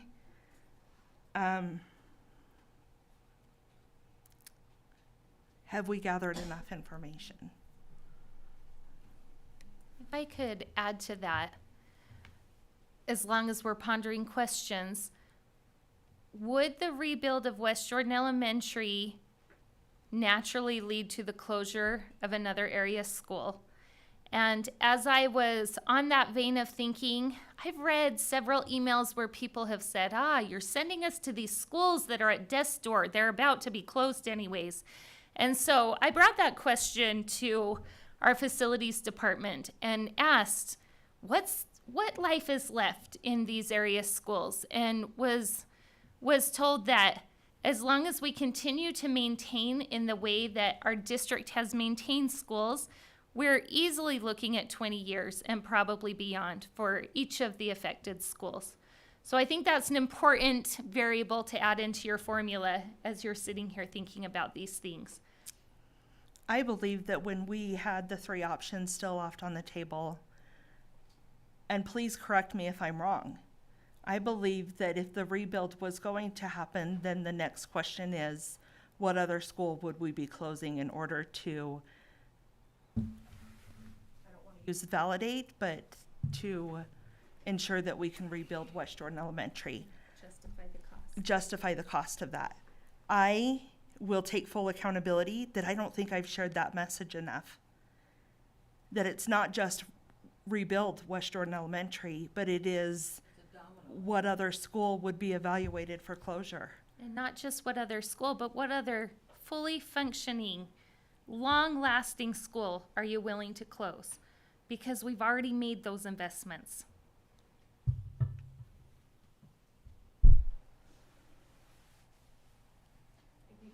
The key question is, can we build it without doing a general obligation bond? And I think we've answered that as a board in a previous meeting. And if we Have to put have it a bond. on its own, it will fail. It has to be packaged with other bonds or other buildings throughout the district.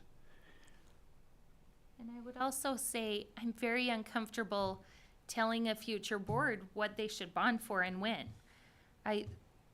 This is not what that decision-making group is going to look like. We know that, as much as it guts me to say it.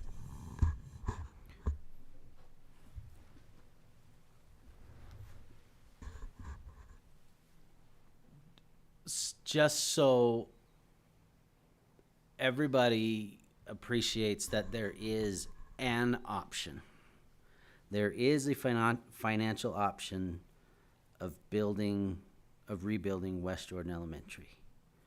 We are not far enough down the road with our plans to do the flex school in Harriman that if this board felt strong enough that this were the higher priority, we could shift that funding mechanism to rebuild West Jordan Elementary. That is an option on the table. That has equally significant consequences, so I'm not advocating for that. I just want to make sure that everybody is aware that we're not boxed in to that decision. There are consequences to that, but that is still available to us. That, again, that sends a whole series of dominoes over in that area of the district. But that is an option that is available to us. I thank you so much for bringing that to our attention. I do worry not only financial justification, but long-term vision needs to be considered in that. And that is that we are now all very intimately familiar with how painful it is to close a school in a community. And I would hate to create a scenario in which we are setting an area up for these experiences again and again and again. And my concern is a rebuild without a closure, not only financially is a consideration, but just our forecasts. Are we being forward thinking in our decisions?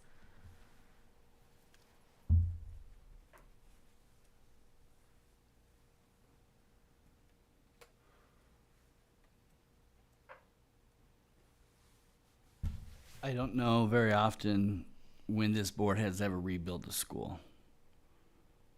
We've done it once that I can remember, and it was in this community. We're a board that is fiscally responsible, and we renovate schools rather than rebuild schools. President Miller and I had an opportunity to go into Bingham High School, and I'll tell you, Bingham High School is far better than I ever thought. In my early thoughts, if you would have blindfolded me and took me in that school and took the blindfold off, I would never know it was an older school, I would never know it was Bingham, to be honest. We have done such an amazing job. We should be standard bearers on renovations because other districts are just tearing down schools that might be useful And we saved, as my estimation, we saved at least $100 million and probably closer to 110 or $120 million with that decision. And I hope that we'll do the same with West Jordan's now our oldest the high school. I think some of these schools might need a Bingham type attention, a major renovation. But if the structure's good, I have a really hard time ripping down the school to rebuild a school in a community that, as our estimations there, 330 are going to decrease over the projections we're given tonight. And so I would just, when we're trying to answer the question about rebuilding this, I would just say we are very good at renovating. And if we were going to close another school, is West Jordan Elementary the best site, or is the other school or schools that we're closing, that we might potentially close, would they be better sites? I mean, I think it would be really nice to have some kind of a steering committee that looks over this area, that kind of can advise us from the community point of view, not just one school, but a variety of schools that can help give us some input on. And do we put West Jordan High School on hold, or we move that one forward first? Do we put that on hold and take a look at these elementary? How much attention do we need at each of these elementaries? I mean, there's a lot of questions I think that need to be answered, and the answer to rebuild really isn't on my radar.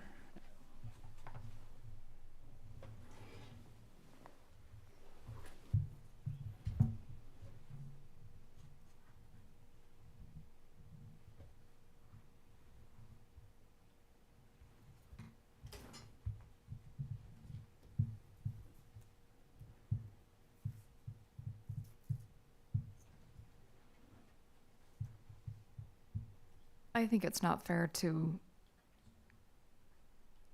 well,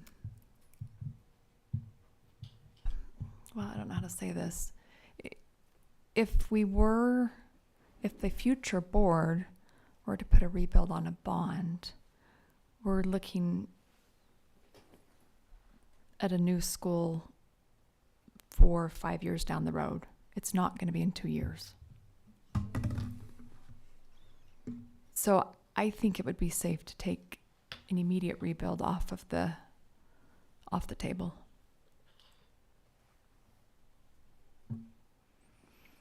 And as far as moving the money from the Flex building over, I don't think that's a wise financial choice. We've got classrooms in this area that students can go to. We don't have classrooms in that area. We could put chairs in the field, I guess, but that's a dire need. I guess you're opening the question saying, are we okay with cross-district busing as a long-term solution to our housing needs? And it's always been very, very low as a priority for us. And so I think that would take a big decision to say, I'm willing to put an elementary school kid on a bus for half an hour one way and half an hour back every single day for the rest of the time.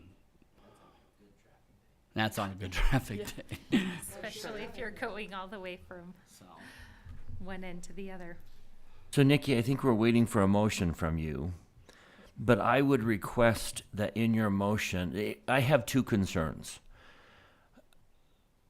I don't want to bind a future board by actions we're taking today. In creating we've created an expectation that there will be that you'll consider a rebuild in the future.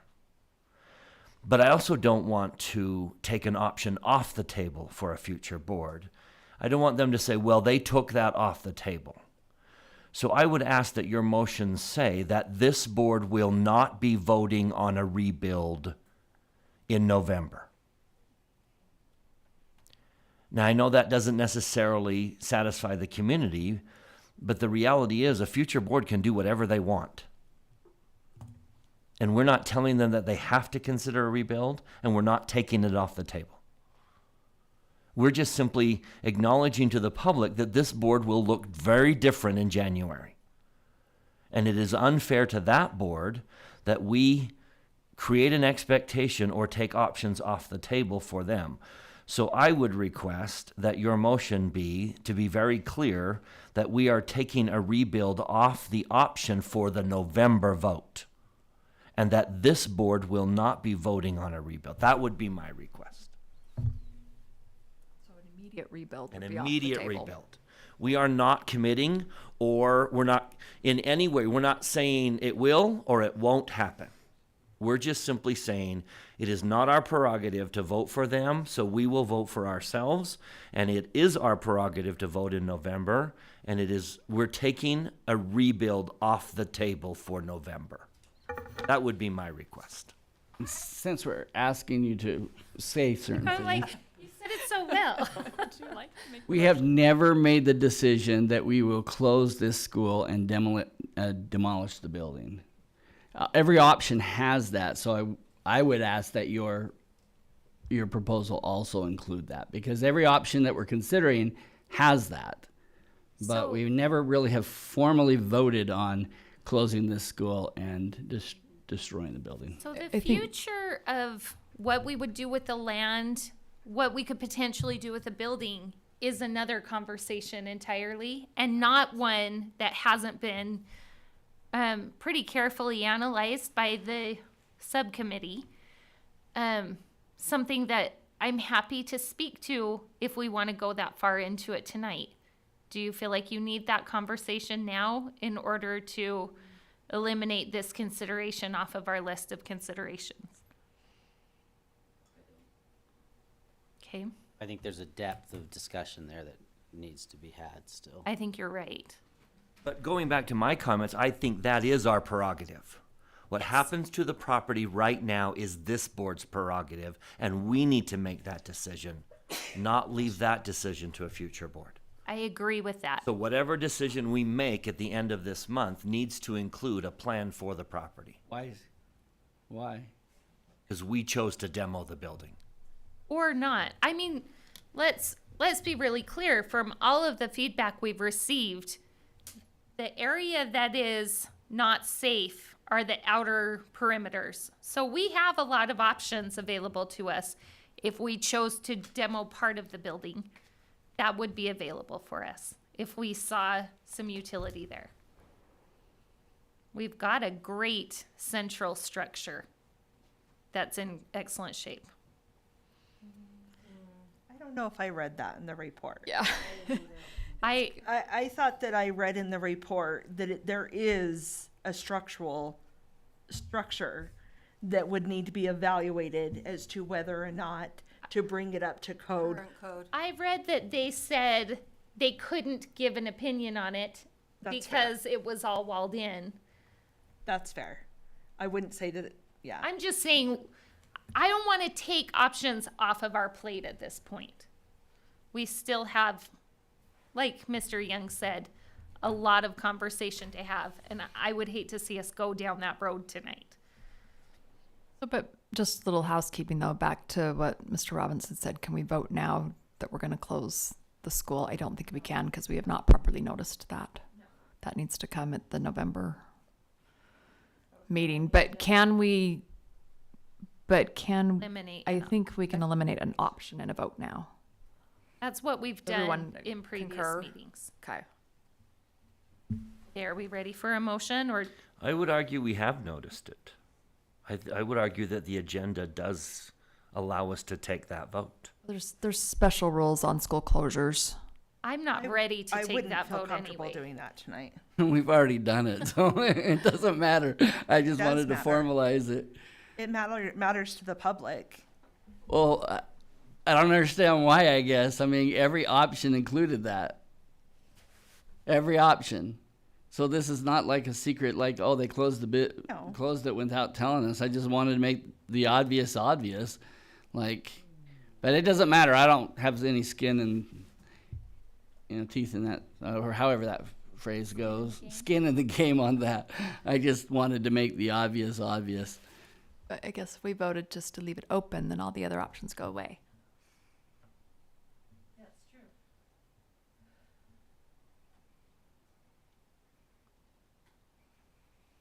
Okay, we're ready for a motion? I think so. All right. I guess I'm making it. You did a great job, Mr. Dunford. All right. I Brought move. it to the table. Let the record show that I'm the bad guy. All right. I move that we remove from our list of considerations for West Jordan Elementary School closure the option of a rebuild at the November vote. Did I cover everything? Agree with Matt's amendment. I don't know if I To heard say it. it's an Immediate immediate rebuild. rebuild. An immediate rebuild, or AKA at the November vote. I'll second. Okay, so the motion is to eliminate the option of an immediate rebuild of West Jordan Elementary. Is that worded correctly? For the November The vote. November vote. Any discussion to that option? Or to that motion? All in favor, please say yes. Yes. Is there anyone opposed? Did you vote, Mr. Robinson? I said yes, but Okay. clarify to me then, is there two options on the table and what are they? Or is there just one option? That's a good point. We should go there. If we're Well, good. we can choose to take no action. If we take no action, then nothing happens to the school and it stays open. So that's always an option, is to take no action. But if we take action, we've eliminated it to two options. And the two options is, we'll move you to the schools and do nothing, or we'll move you to the schools and look to renovate, correct? Okay. Surrounding schools. Is that correct? Those are the two options left? Those are the two options left.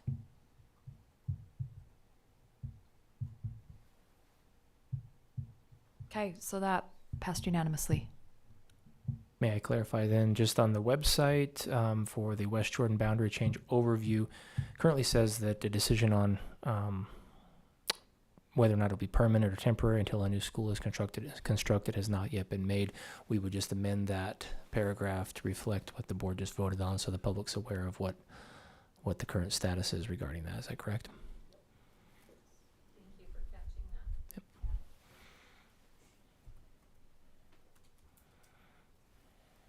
Okay, is there anything more? Did someone capture, we started going down future discussions that we need to have.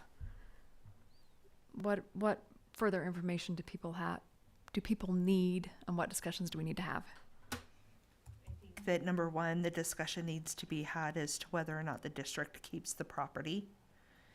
And if we keep the property, what would we expect to happen with the property? So help me understand on this one, because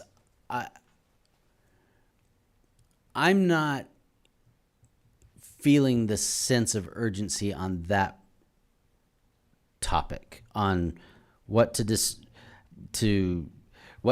with the structure itself, and then what to do with the land. Why would that need to be part of the November decision or the decision now? Why couldn't we allow for the next board to explore that a little bit more in depth and have make that decision? Because we genuinely can't do anything until May anyways, the end of school anyways.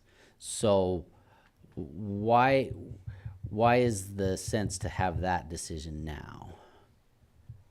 I would say the urgency is for the public. They would like to know what would be done. But then as you're speaking, maybe we could give them a list of things that won't be done in the immediate future. The concern has always been high density housing. And we have talked about the fact that that area is not zoned for high density housing. So maybe it is just explaining in more in depth or in more concise when talking about the property of what we would or would not consider. I do think it is a good idea that the upcoming board have information and say in what's going on. Because you're right, we can't do anything with the property till after school's over. I have one other scenario that might make it a more urgent consideration, and that is if we want to follow the consideration to reinvest into the area schools, that the proceeds, if we chose to sell, could contribute to that funding. And I'm just trying to rack my brain for a reason. I'm not saying that's how it should be, but that would be one reason that we would need to have that conversation sooner. So it's interesting to me that we're saying we don't want to tie future board's hands, and then the next topic is let's tie the future board's hands. It seems like we're doing exactly opposite by making a decision what we're going to do with this property. Please, no, I was saying that just to think of Yeah. all the reasons. Is there a reason to talk about it? Only if that's something you want to do. I would propose that we do like we did with the building utilization committee. We form a committee from this area that they start to look at community needs. They work hand in hand with the facilities committee, and we start looking at the needs of this area. You know, how much money do we need to rebuild these schools? What needs to be done in these schools? You know, what are our priorities? Should we do these elementary schools first and then do the high school, or do we do the high school first? And I mean, there's so many unanswered questions on where to go next.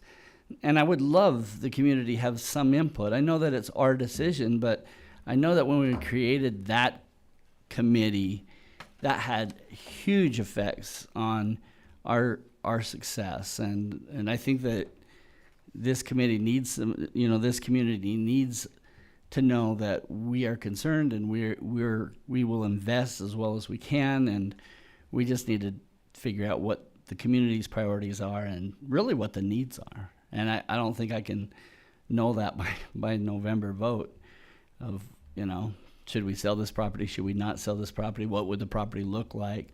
I did have an opportunity to spend a great deal of time with the Granite School District, who is closing schools at a pretty rapid pace. And their policy is never to sell a property. They always leave it open to open space. I thought that was kind of interesting. They're closing 3 this year, including my elementary school. So, I mean, there's a lot of questions, I think, for this board to make that decision in November, I think would be inappropriate. That way too. I think it would be helpful for the community to have a discussion on it and to talk about what some of the options are. But I don't think we have to make a final decision in 4 weeks. See, and I saw it as a moral issue that I don't want any board member to feel like they have to clean up the previous board's mess. That you chose to close this school and I have to decide what happens now. I just feel like that's a moral issue that, look, if we're going to close a school, if we're going to vote to close a school, then we accept the responsibility to at least have a plan for it. That's how I saw it. I just saw it as a moral issue. Don't make me clean up a decision you made. You clean up your decision. That's how I saw it. Are board members interested in having a discussion on it in a future agenda and having some options brought forward? Future means next time. Before now and the end of the year. Yeah. One of our remaining 3 meetings. I would like to make a decision on what happens to the building and what tentatively happens to the property at least. I can see that may not be a long-term solution, but at least what happens to the property and what happens to the school right now. And I think we could probably speak in broad strokes to that end, right? We could say, are we putting it on the market? Are we leaving it as green space? Or are we using it for another purpose? But then we take options off the table for future board members. Well, if you say we're not going to put it on the market and we're not going to start building houses on it as a construction program, then you're actually giving more leeway If to we a say future we're board. going to sell the property, then they can never consider to rebuild Exactly. it. And so that's why I understand what Bryce is saying, but at the same time, for us to make that decision also limits their ability to do what they need to do. And I just don't know that we have enough time to explore it deeply enough to make the right decision. So maybe we just make the decision not to tie another board's hands, to make it safe and wait and let them choose what's next. I'd be okay with that. Would you like a discussion on this in a future agenda item? I don't think we can leave it unsafe, an abandoned building. My answer is yes. And I would say yes for a discussion. I agree. The other discussion. And how to, oh, sorry. just to finish that one up, do we ask staff to bring back options for us, or does someone else have another way to proceed? So staff has already brought a list of options to the facilities subcommittee that's examining West Jordan Elementary. So they've already done that work, if that helps you in your decisions. I'm sure Yeah, they I can would say go then more in- let's just bring that forward to the full board then. Okay. So the subcommittee will bring it forward, or would you like Dr. Godfrey and staff to bring it forward? So this, Great either. the next question that I would We'll put have, you both on the agenda. I'm hesitating on asking because I do feel that this would tie a future board's hands. Does the board need any information on if we were to invest in other schools in the area? Would you like proposals brought to the board and discussion on that? And what would you need to know if you did want that as an agenda item? I would like that as an agenda item. I would too. And at least that gives direction. And this is, I guess, a little sub-question onto your question. Who brings that? I mean, we've talked about a committee. We've already said staff had some recommendations. I mean, a couple board meetings back, we had a kind of potential list. Yeah, exactly. I think we heard tonight that there are some seismic things that we could go in and firm up. Not that they're dire right now, but I don't know if that was on those lists. It was already. I'll just be honest, that if I was to make a proposal for us to invest in other schools, I would want that in the proposal, Yeah. What it was. what the amount is, and that's what I'm just looking. I don't need every exact project, but I would need to know kind of which schools and what the amount is. That's gonna be hard to determine the amount, because then that would be, and that's where I'm so all over the place with tying another board's hands, is what would you choose to look at first? We have a So, list. I was gonna say, the facilities committee provided to the board a list of possible ideas and a range of what those costs would be. Are you now looking for a much more specific, school by school and a more dialed in dollar amount than what was provided already? No, I just need a proposal. Are we going to do everything on this list at every one of these schools? And this is how much it costs? Or are we going to do some sort of modification of that?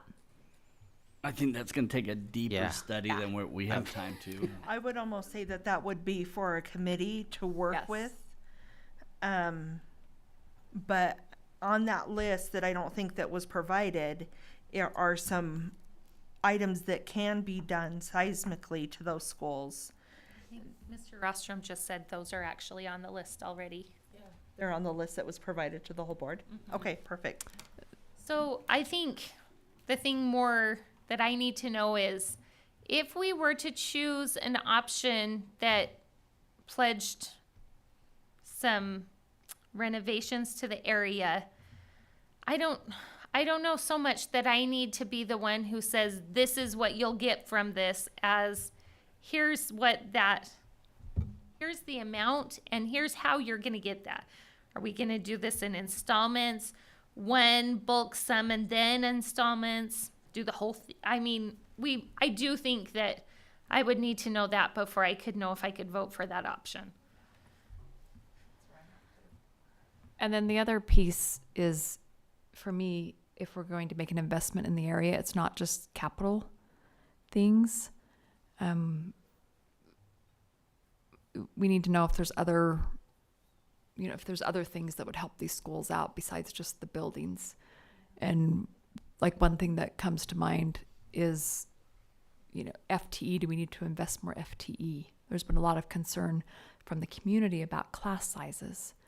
And, we've assured everybody that no, these boundary changes won't affect class sizes because, we allocate FTE based on number of students in the school.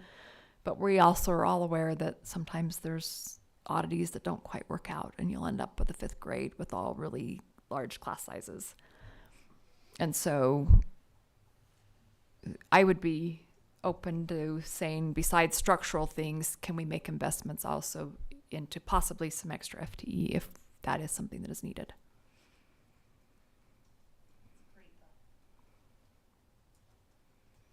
So the subcommittee is off of the facilities committee.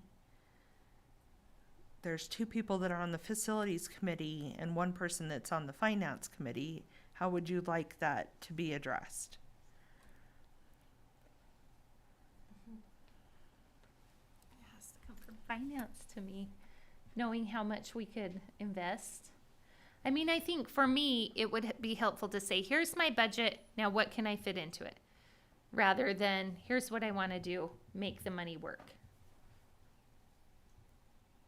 Yes, agree. Superintendent, did you have anything to add? Oh, sorry. I'm just shifting it's like an auction. I know I moved, so I get called on. You're good. But I just You don't lean have a forward. paddle.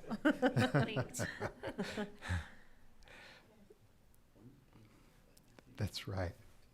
Want to give direction to the facilities committee to come back with a financial information? So do we Or want- not facilities, I'm Right. sorry. Do we want, Finance, I do apologize. we want finance committee to come back with a dollar amount, or do we want the subcommittee to come back with a proposal? I think this is a finance committee thing. We need to have the number of options of how to pay for this, and I think that's the place to have that discussion. We've had a couple discussions on it. Yeah. And maybe an approach to how you would recommend. Could you bring a recommendation? Just saying, here's how much we would be willing to put down, and we could do this much up front, or we would do it all over a number of this X years, however you think is best. John, your eyebrows are really high. Do you have a comment? It's not a paddle. That's okay. It's a fair ask. That'll be on our next agenda. We meet next week. Okay, so we will have a future discussion on what to do with the property and a future discussion on an amount to invest in surrounding schools if that option is selected by the board. Anything else?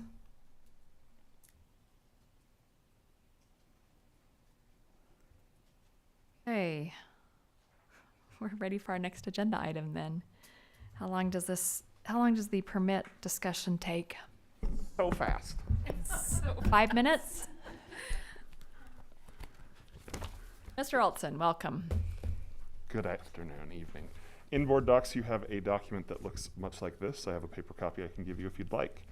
This is informational only to the board. Each year we let you know the amount of permits we're anticipating each school having when the permit window opens. And as a reminder, the window is opening on November 15th. Now, I know from having been here more than once that there are several of you, when confronted with a paper full of numbers, like nothing more than to get into it and gnaw the meat from the bone. But I need to give a caveat first. that these numbers don't match numbers you have seen before. Bear in mind that when Mr. Feston gives you forecasts, they are our earliest set of numbers, and that as we continue to use those numbers moving forward, we refine those numbers with new information. Additionally, there are things that we don't include when it comes to permits for projections. For instance, in Mr. Feston's totals, he considers permits in K-6 at an elementary school. I don't consider sixth graders because next year those sixth graders won't be at the elementary school. So the permit totals are going to be slightly different here because we remove those students. Same with special education support classrooms. They're not considered because they're not part of the traditional school enrollment, so they're not reflected in these totals. Portable numbers will be slightly different. Last year, the board authorized us, and the superintendent as well, to make some accommodations for schools. For instance, West Hills, Elkridge, I think Oker have a portable that is a dance classroom. Well, it is a portable in name and in form. It is a dance classroom, so we don't consider that a portable for the permit priority tiers the board established. Likewise, each of the high schools has a portable that they were given by the district for storage purposes. We don't count that against them, finger quotes, for the purposes of the permit tiers. As you can see looking at this, we have plenty of permit seats. They are just not where people necessarily want them to be, which is the case with so many things. So this is an information item for the board. I'm happy to answer any questions you may have. Will you remind me why we moved the permit window up? We did not. The state of Utah did in its infinite wisdom.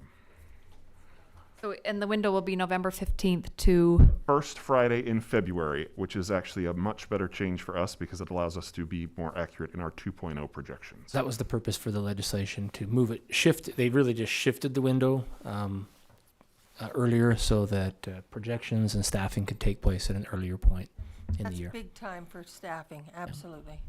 Quite helpful. So I would make a request of the board to approve Westland Elementary going up to either tier 2 or tier 3. I foresee a problem if we approve the boundaries as we're suggesting. There's going to be a lot of Westland Elementary students boundaried to Oker who want to stay at Westland. And I think given the fact that that is a decreasing enrollment over time, we ought to do what we can to accommodate as many permits as possible at Westland Elementary School. I appreciate your mentioning that. If you'll notice at the bottom of the elementary section, there's an asterisk there saying the figures are presented without consideration for boundary changes. They're calculated assuming all of the schools continue as is because there's too much happening. In light of that, I would suggest that when a decision is reached at the end of November, that the board allow information to be provided to you with updated totals for those schools. Additionally, there is an allowance in state law that we can delay acceptance of permits when we don't know the exact figures because of construction and other reasons like that. So we can push that deadline a little bit for the affected schools if necessary.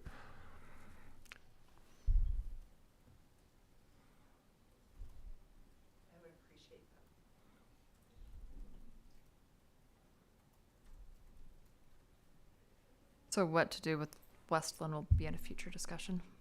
I just want to draw the board's attention Good. that Westland is a green tier 1, and that may need to change. I agree.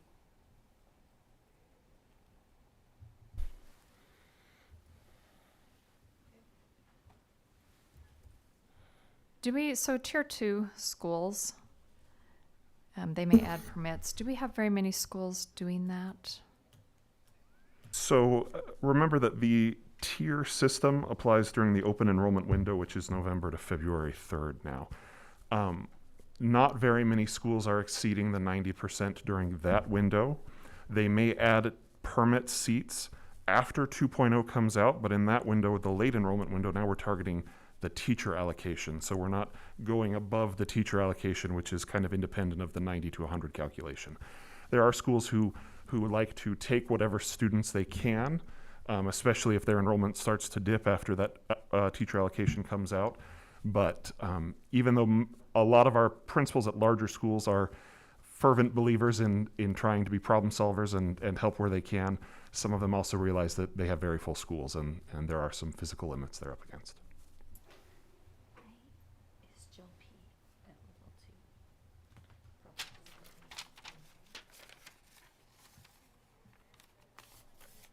Okay, is there any questions? And do you need anything from us? Nope, this was information only. We couldn't do it in the previous permit discussion because of the earlier timetable that we had to adjust. Thank you. How long is the lease revenue bond discussion going to take? More than 5 minutes? Do we need to get started while Mr. Ward is here, or do we come back to this? I think Well, that's up to the board. What would you like to do? He's here. Let's go. Yep, that's what I think. Let's start. We may have to finish discussion later if it goes long. Okay. Thank you. So there's additional lease revenue bond information provided on board docs for you with updated numbers from the numbers that we had received from Zion's Public Finance earlier. There's a comparison of the two different methods. And really what I think we're looking for is to answer any questions, but also to have a discussion with the board on to lease revenue bond or not to lease revenue bond. We're in a good situation financially with our capital projects fund. This is for the Flex School, by the way, in Harriman. And we can certainly do a lease revenue bond. If we want to issue a lease revenue bond at the beginning of the calendar year, we would need to take some action pretty soon, which is why it's on the agenda tonight to see if the board would like us to move forward with that. There is a calendar that was provided to you in board docs as well, a suggested calendar. We can always change some things, including the issuance date. If the board wanted to, it doesn't have to be issued at the beginning of the year. We have typically tried to do that as a way to obtain better interest rates, trying to time when people are at, when the market is at a good spot. Is that fair? But we could do it later, which then would postpone these decisions in November and December to later next year as well. But I think all of that kind of rests on the decision of to lease revenue bond or not to lease revenue bond. We do have within our capital projects fund $65 million. We have a target threshold of 27 million, which leaves us some ample cash to do a construction project, should the board wish to do that. As the Finance Committee had talked about this earlier, and we've had several discussions on this, and there's reasons certainly to do it and not to do it. Doing the lease revenue bond does free up, it would bring extra cash that's available for the board for other purposes should they so desire. The reasons currently not to do it are really we're at a higher interest rate market currently than we were last spring when we were talking about this. So things have kind of changed a bit, and that's why the new numbers are provided to you and give you an idea of where that would be. Oh, one of the questions the board had asked earlier was a stress test on how much room and capacity there is within the capital projects fund to pay for a lease revenue bond, and that is good. There's ample room there for it going forward. If we were to make very negative assumptions, then it would show no, but I think given reasonable assumptions, we could say that there's room to do this lease revenue bond. But while Jonathan's here too, any questions for him about this whole process? Tap into his wisdom, into his brain. Sorry, is everyone familiar with Jonathan Ward? Nikki, have you? Okay. Jonathan Ward, Senior Vice President from Zion's Public Finance, been a great resource for the district, a great advisor, and helps us through these processes.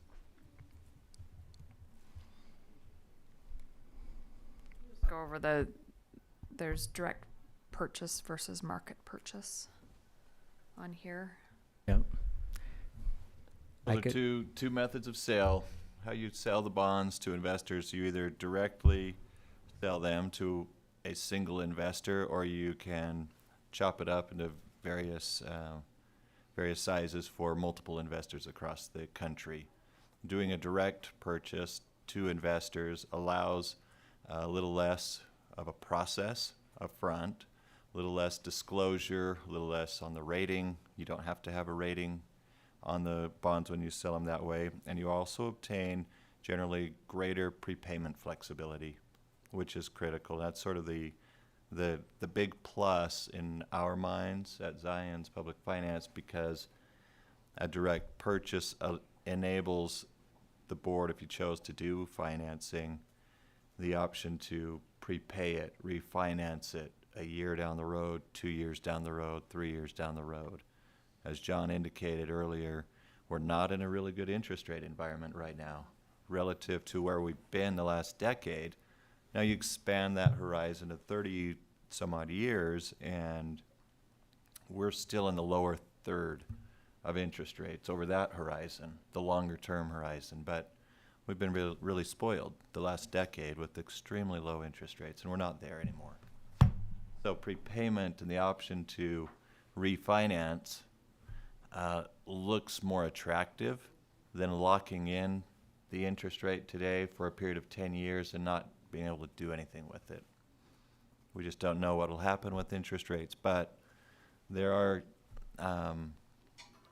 plenty of economists who think we are either in a recession or headed into a recession, and if we go into a recession, odds are very likely that we'll see lower interest rates.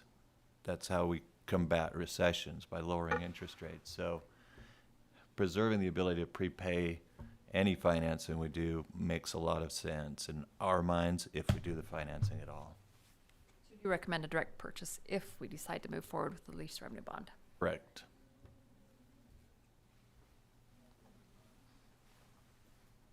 Any other questions?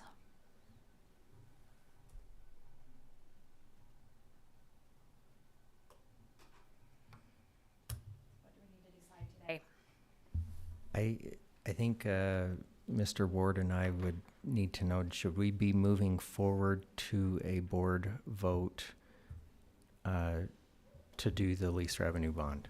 Or is this not of interest and we remove it? If you look at the calendar, we have an official, sorry.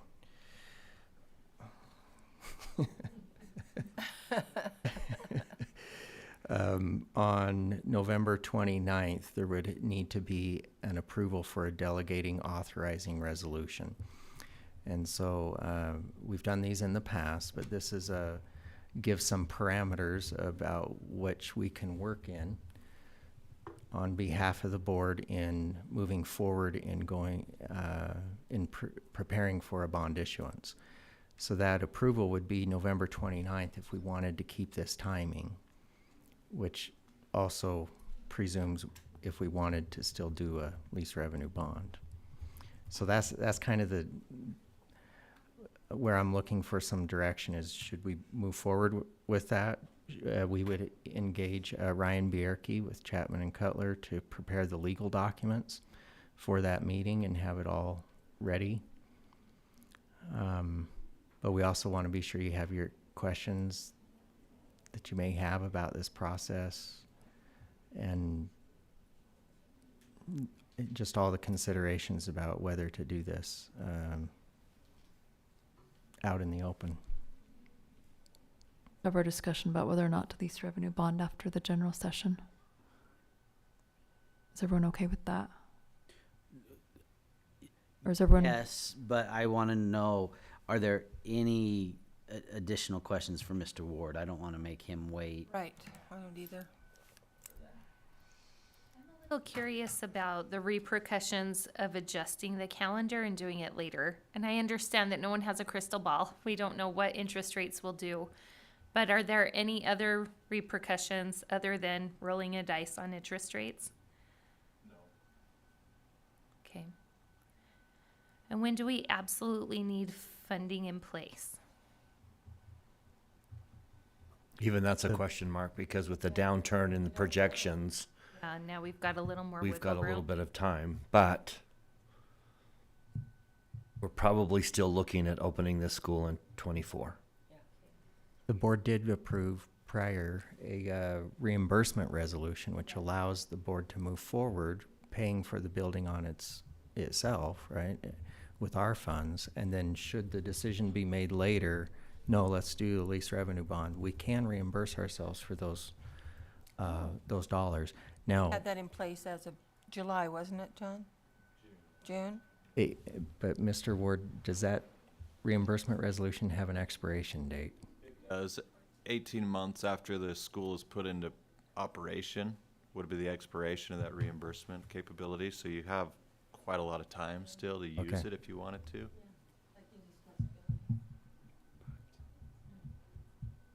I guess I say 18 months after it's put in operation, or 3 years from the time it was done. It was originally done, whichever comes first. So there's those two prong tests. Very good to know.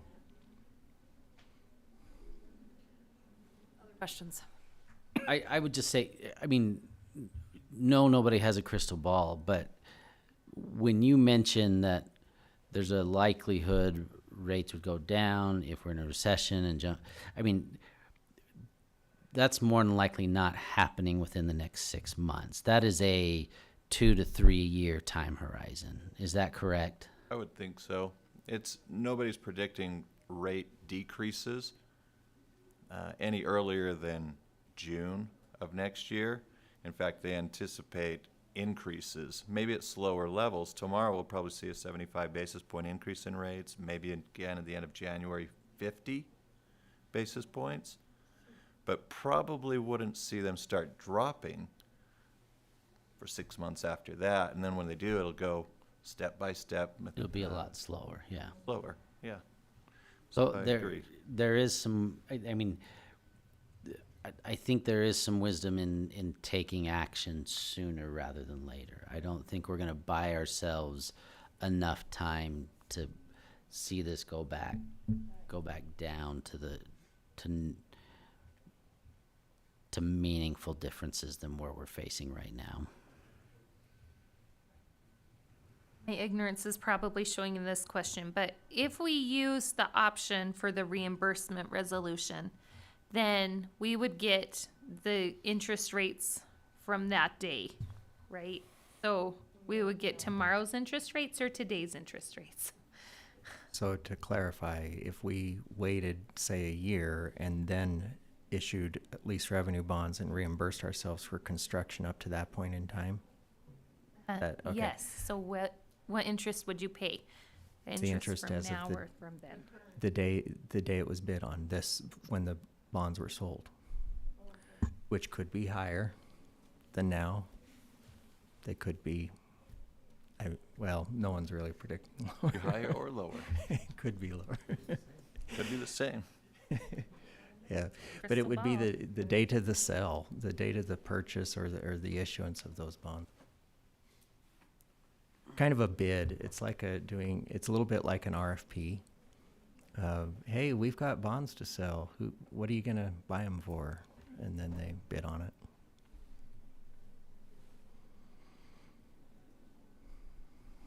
Okay, any other questions? Astros All or right. Phillies? Phillies. Okay.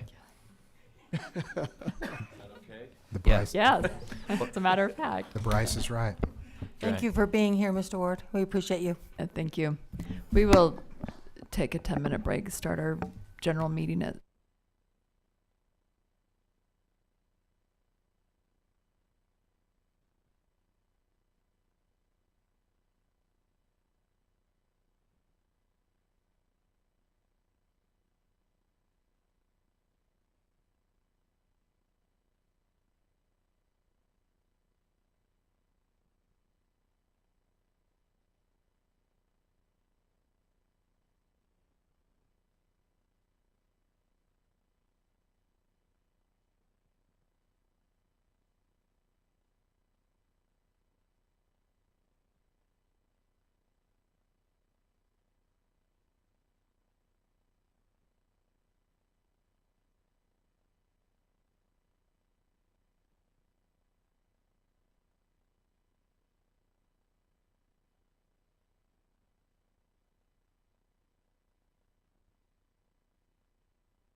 We're waiting for the video stream to start in case you're wondering.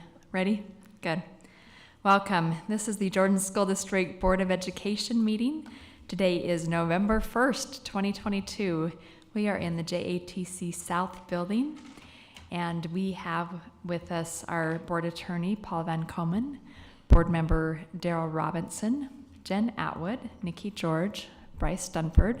I'm Tracy Miller, Marilyn Richards, Matt Young, Superintendent Anthony Godfrey, our Associate Superintendent, Mike Anderson, and our Business Administrator, John Larson. Welcome to all of those who are here in person and online. We are glad to have you here. And we are super thrilled to have Mountain Creek Middle School here with us today. We are going to start with the Pledge of Allegiance by Senya Smith, Ellis Smart, and Caitlin Van Otten, who are from the Mountain Creek Middle School PTSA. And then we will have the Reverence by Chloe Aldridge and Reese McDonald, who are part of the student government at Mountain Creek Middle School. And then we will have a Celebrating Schools presentation by Alex Peterson.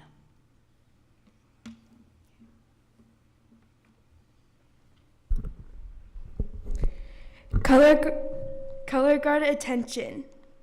Audience, please rise. Please remain standing through the presentation of the colors. Color guard, march forward.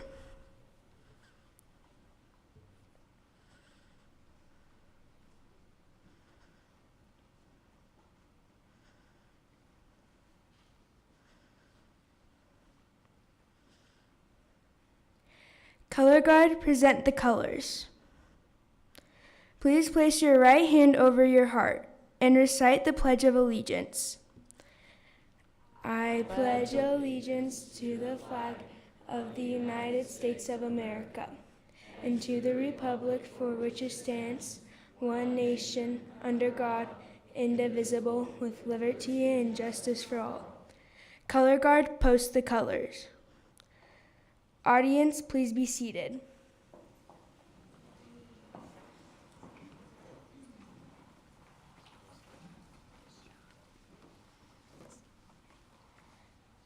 Hello, my name is Chloe Aldridge. I am a representative of Mountain Creek Middle School, and I will be reciting The Rose That Grew from Concrete by Tupac Shakur.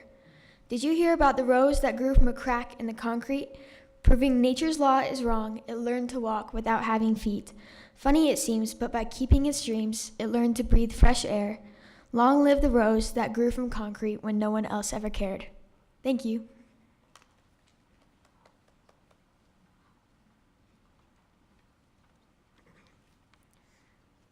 Hello, Jordan District School Board members, Superintendent Godfrey, Mr. Anderson, and Mr. Larson. I'm Alex, a proud member of student government. Mountain Creek Middle School is an accommodating, safe, and innovative school. The great things Mountain Creek Middle has accomplished over the years makes our school not only a community, but a family. I'd first like to give an overview of our school. We currently have 1,280 students enrolled with 64 licensed faculty members and 35 support staff. We have awesome traditions that include our school store called the Moose Stash that rewards students for good behavior. We have no tardy parties. We celebrate Moose of the Day, month, and quarter. At the beginning of each year, every student gets a new Mountain Creek shirt. Over the past 4 years, we've done a drone photo on our field where an entire school fits into a different shape. The first year, we made a heart. The next year, we spelled out moose. Then we did a peace sign, and this year we formed the letters MCMS. Not only do we have fun school culture, but our teachers provide cool classroom experiences such as launching bottle rockets, snail labs, and field trips to places like Timp Caves and Tracy Aviary. Mountain Creek Middle offers 3 different AP classes, an ALPS program, a dual language immersion Chinese program, and we're one of the few or possibly the only school in the district teaching marine biology. We are also proud to say our students have increased their results over the past year on RISE tests by 3.2% in science, 4.9% in language arts, and 10.6% in math. Last year, our school performed Walt Disney's A Little Mermaid, and it was marvelous. With hard work and dedication from students, teachers and parents, it was a successful and fun play. The cast and crew worked after hours, and that really showed everyone's school spirit. Every single year, students work hard in band, orchestra, and choir, and get the opportunity to show off their hard work to create beautiful music for family and friends. Special education students got the wonderful opportunity to play in the Rose Bowl with the band. Each of them got to play their own instruments and had a really fun time. It boosted their confidence and made everyone smile. Students are given the opportunity to create and host their own clubs. Some of the clubs that are happening right now are Book Club, Mango Club, D&D Club, Chess Club, Improv Club, and Writing Club. This gives students a chance to meet new people, learn new things, and have fun activities they enjoy. Last year, PTSA made a donation drive for refugees in Utah. It took a lot of hard work and dedication to organize and prepare the drive. This year, PTSA is currently making blankets for NJHS, and we are doing a fundraiser for Yale for Life, a suicide prevention charity. We're preparing fun and including activities for everyone, and we're hoping for another successful fundraiser. These are only a few examples of the successes that build up our school, but there will be more and fun, exciting events in the future. And remember, we love you, we care about you, and make it a great day. Thank you.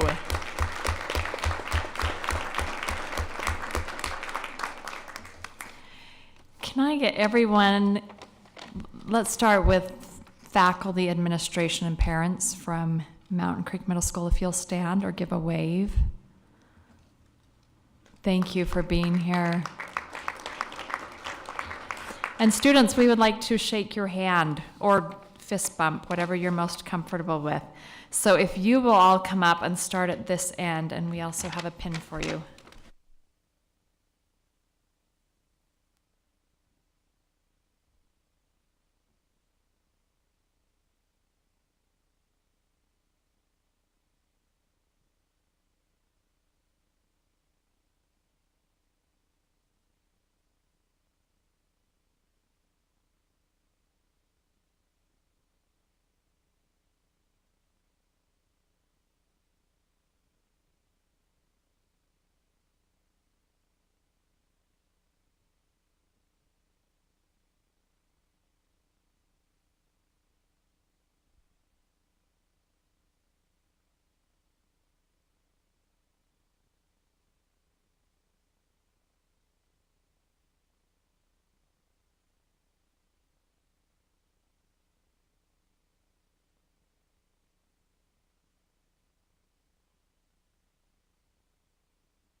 Thank you so much, Mountain Creek Middle School. And thank you for the socks, too. Very cool.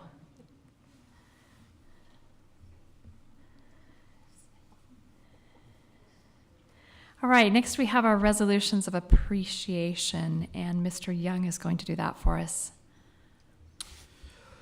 Whereas dedicated service to Jordan School District was faithfully and effectively performed, whereas they consistently and conscientiously executed their responsibilities with integrity, honesty, and loyalty, be it therefore resolved that the Jordan School District Board of Education and District Administration declare appreciation for the outstanding service that was performed in the cause of public education, and hereby express our sorrow at the death of these valued friends.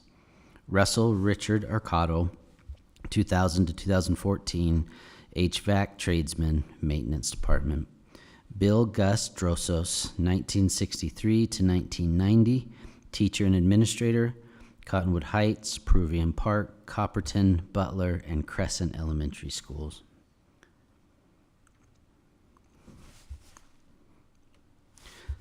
Sylvia Claire Hawes Farmer, 1968 to 1971, 1990 to 2009, teacher, Riverton, Midvale, Mountain View, Quail Hollow, Bellevue, and Park Lane Elementary Schools. Rilla Amy Walker Lenberg, 1998 to 2008, bus driver, Transportation Department. Grant Lloyd Naylor, 1963 to 1992, teacher and administrator, Midvale and Butler Junior High Schools, Union and Albion Middle Schools. Melvin Johnson Thompson, 1958 to 1992, teacher, counselor, and administrator, Midvale and Butler Junior High Schools, Union and Albion Middle Schools. Thank you. Next, we have board member recognitions. Does anyone have any recognitions? Oh, Mine. It may work. Can you guys hear me? I don't know where my little you can use up went. I just want to recognize all the educators for being in classrooms and being in schools today and yesterday. I know it's a difficult time to be in the classrooms with students that are excited about the holiday and then not so excited about going to school first thing in the morning. So I just wanted to take the time to say thank you. George. I had the opportunity to attend the Addams family at Sunset Ridge Middle School. It was so good. They did an amazing job, and it was very apparent that the advisors are beloved. So shout out to them. Yeah, I wanted to first of all thank everyone for your support and the dedication to Oakleaf Elementary School. I thought it went really well, and it's nice always to turn over a school to the community, and know that we've done well. And I just noticed on our projections that the school has 73 available spots, so we'll be building again in that area. I had the opportunity to go to Oakleaf's Fun Run and also Harriman Elementaries, and to go to a lot of different events, concerts and such, and especially I was able to go and visit with Butterfield Canyon Elementary, and the new principal there is phenomenal, and it helps that his research interest in his doctorate was also the exact same one as mine, so it's good to talk shop with him. But and I'm grateful to be able to work with our high schools too. Mountain Ridge political science students tomorrow will be hosting a Meet the Candidate night. And I only know of one other high school in all the valley that is doing this, and that was Highland High School. And it just is nice that they've invited every candidate from every party, and they're getting involved in the process of elections, and that's awesome. I had the opportunity to go with Jody Packer to many of our wellness rooms. I'm grateful for the work that we do, especially with social and emotional wellness. It's not too long ago that my community suffered the horrible loss of so many students to suicide, and bullying is still a huge issue, and we can never do enough. So tonight I wanted to recognize, sorry, you guys might not know I get emotional, but about the things I love, but this is the Strength of Youth, or Strength of, the Source of Strength program, sorry, SOS, at Mountain Ridge High School. And so as part of our mental health awareness, many of these groups like Hope Squad and Golden Gate Bridge and Club, and all these clubs have been organized, and their focus is on making people feel welcome and making them feel valuable. I had an opportunity to visit with their class. Now these guys have a class. They have 39 students currently enrolled, but a club is larger within the school for kids who can't make the class, but they would still want to participate. When I visited, it was the day after the high school shooting in St. Louis. I used to live across the street from that high school, and it was a student that came back to the school that didn't feel very welcome. Unfortunately, we don't have a lot of ways to gauge the success that we're having with our efforts in this area. But as a state and even as an area, our rates have gone down. Kids are reaching out to the Safe Utah app, and counselors are telling me that their offices are full, which I think are great indicators that we're making a difference. This club works on 8 elements of source will. So these are some of their focus areas. They work as mentors, generosity, family support, positive friends, spirituality, health activities, physical health, and mental health. And they come up with ideas to be able to take out to the members of the school and even into our community. And I can never thank them enough. I'm just love them to death. And I was able to witness, a guest speaker, Tom Ballard, came, and he had talked about these little rock hearts that he's creating. Whoops. And he has these, and he goes out and gives them to people and just tells them that they love them, and that they belong and that they care about them. And he gave some to the students to go and give out to students, and they sent some down to Uvalde, the school that had the shooting in Texas, and they're just reaching out. Like, we kind of really want everyone in Utah, maybe everyone in the world, to have a rock. Not so much that the heart-shaped rock is that important, but the idea that somebody out there loves you is what the message we want. And so they have a rock for everybody. I love mine, by the way. I try to carry. Oh, I get an extra one. Awesome. I'll give it away to somebody. Can I just have everyone with SOS, strength of source of strength, stand up, please?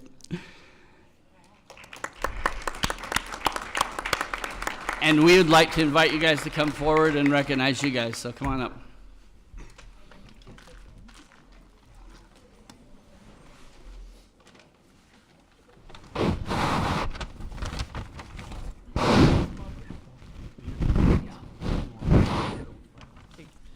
Thank you. You guys are awesome. Sorry for crying, you guys. You guys are awesome. I love you guys. Just make sure you grab one of these guys. Did you all get one? Grab a pen, you guys. Great job, great job. Grab a pen. Thank you.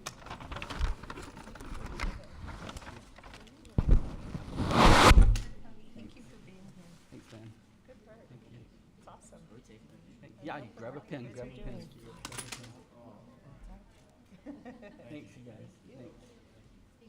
Invite me to the next event. It was fun to see so many students in the audience. Thank you. Thank you. Thank you. For being here. Will you make sure everyone got a No, pin? for Because I everything think a that few you're doing. at first maybe didn't. Yeah, I don't think there You was can grab. probably Yeah. Thanks, you guys.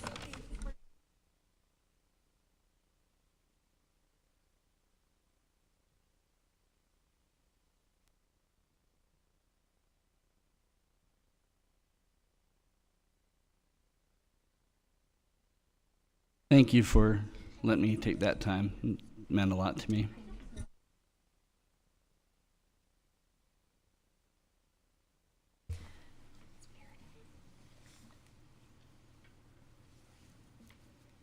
Did anyone else have a recognition?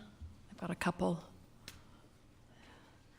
Thank you. I just want to recognize Riverton High School's unified soccer team who made it to the state tournament. I was able to attend the state tournament, and we have unified teams at a lot of our schools now, and I love to see that growing within our state. It is such a great program that puts together teams that can compete of all abilities, so those with disabilities and those without on the same team working together. And I love the program and being able to see that grow within our district.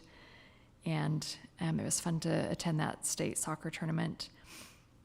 I was also able to attend the marching band competition, the Wasatch Front Invitational at Riverton High School. They do a great job putting on that event, and fun to see so many great bands, and wish everybody luck that's at the competition in St. George this weekend. And then finally, one of my favorite events of the year is at East Lake Elementary when they put on Thriller, and they do an amazing job. It's the sixth graders there, and their art specialist, Jackie Webster, teaches Thriller, and they perform it, and they do so well. So much fun. So congratulations to them. Superintendent's got some recognitions. Yes. I've lost track of time, but a few years ago we went to a school board conference where we heard from the late Sir Ken Robinson. And what he talked about was the importance of the interaction between a teacher and a student.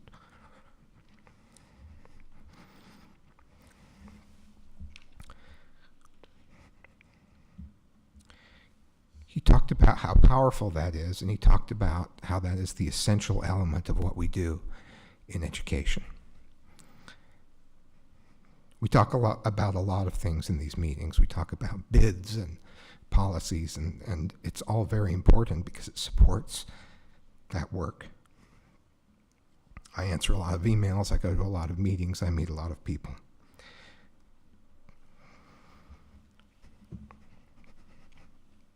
The essence of what we do is an interaction between a teacher and a student. And it's exciting for me to get to honor two teachers tonight who have gone above and beyond for many years to create a great learning environment and great learning opportunities for students.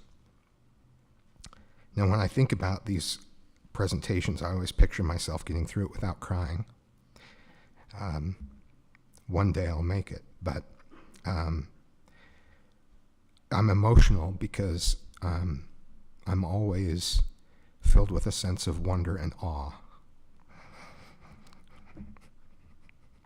What teachers are able to accomplish.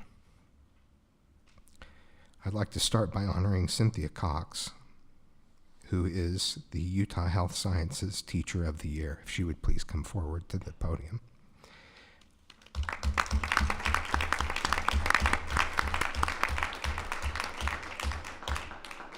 Cynthia is everywhere. I see her every time I go to Bingham High School. I see her. Cynthia, you know this is true. She's everywhere. She's there after school. She's there at games. She's helping out all the time. I've sat in her class. I've watched her teach amongst the skeletons and the various models of the human body.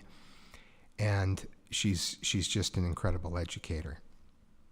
And it's exciting for me as a superintendent to have her honored as the Utah Health Sciences Teacher of the Year. I like bragging about the great people we have in Jordan, and Cynthia's a great example of that. I just want to read a little bit from her nomination. Cynthia's passion for education lies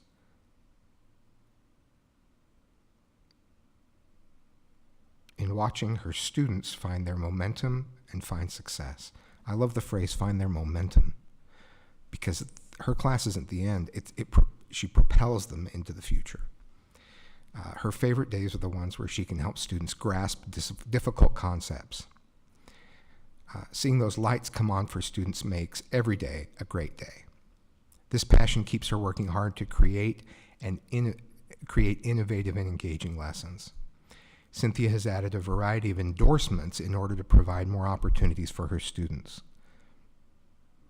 Hey, I think this would be cool for students. I'll learn more and get an endorsement so that I can provide that for students. It's quite impressive. Cynthia loves implementing technology in her classroom. The passion for seeing her students learn has driven her to constantly be on the lookout for new technologies to incorporate in her classroom, and has added apps, virtual reality, and other activities that make learning fun. She has designed multiple digital and physical escape rooms for students to use, and regularly uses technology to enhance their study habits and educational experience. Cynthia worked with other advisors at the state level to create the National Library of Medicine curriculum that has been taught at multiple events and multiple levels throughout the country. In most recent years, Cynthia has been working with Utah HOSA as the category chair over the health professions events. In the last couple of years, she created the HOSA toolkit and works to keep it updated so advisors always know where to find anything they need to be successful in their own chapters. So obviously her reach goes well beyond the school and the district and even the state. So Cynthia, congratulations on an award, well deserved. Anything you'd like to say? This is their punishment. They have to come to a meeting and then they have to speak briefly. So I won't teach you anything new. It's a great day to be a minor. I'm so grateful for the opportunity to teach kids. It truly is my passion to see them succeed, and I'm grateful for all the support I get from you as a board, from our school administration, our CTE administration at the schools and at the district, and without that we couldn't do what we do in our classrooms. So thank you for all that you do for us. Thank you.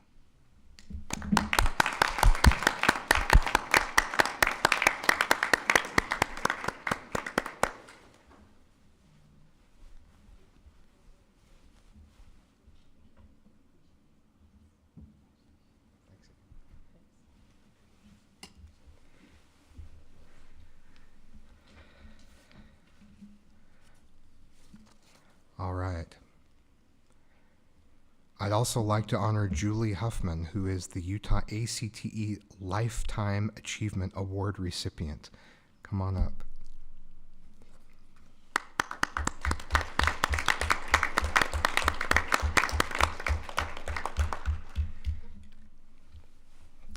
Julie Huffman is the instructor for the Certified Nursing Assistance Program at JTC.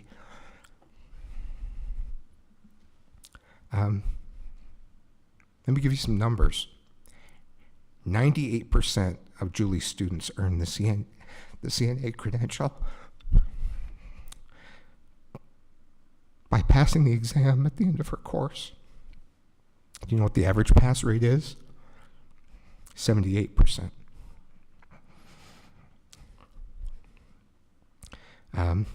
She does that year after year.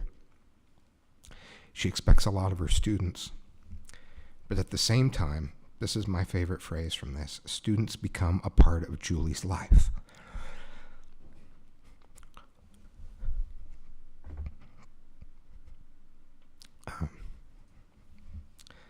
There are lots of examples of that in here. Lessons in Julie's class are not just about the facts and procedures of nursing. She carefully weaves life skills into the fabric of her curriculum. Students learn how to interview, prepare for new job opportunities, and internalize the ethos of what it means to be a caregiver. Julie uses the Future Health Profession Student Organization to develop her students' leadership skills. Julie profoundly impacts the lives of her students and coworkers. Countless students continue to be part of her life for years after graduation. She helps many of these young men and women maintain their nursing licenses, find jobs, and earn recognition within the healthcare community. One young man was struggling with the recent death of his father. Julie took time to make sure he had the support he needed to negotiate such a challenging life event.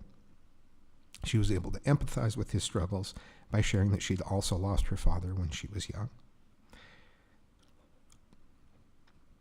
This young man went out of his way to let her know what a difference, to let the principal know what a difference Julie's compassion had made for him.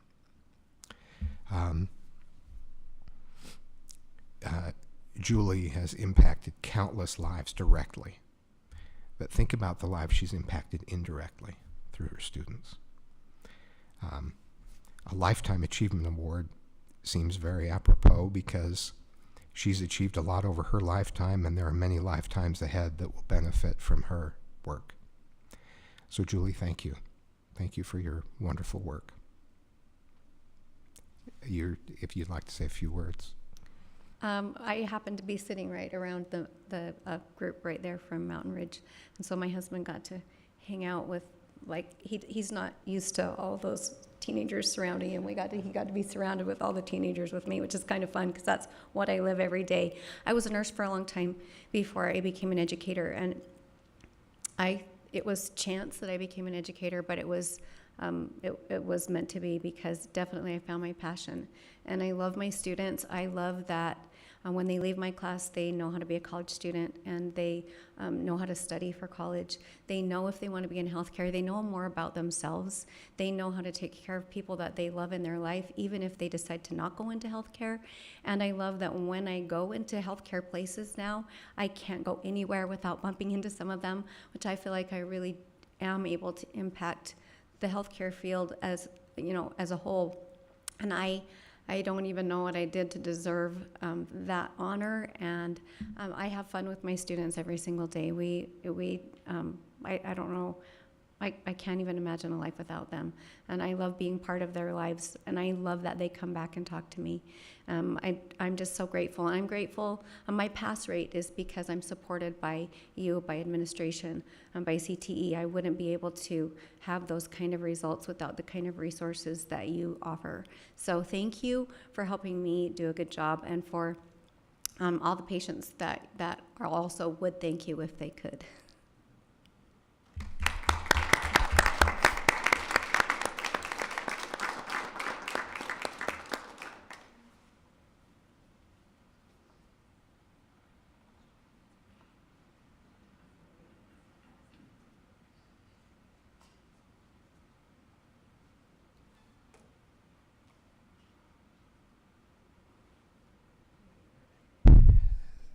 Thanks to both of you for your hard work and your incredible impact.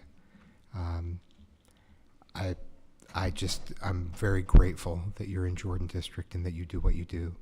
And if there's anything I can ever do to support you, I hope you'll let me know. So thank you very much, and thanks for the time tonight.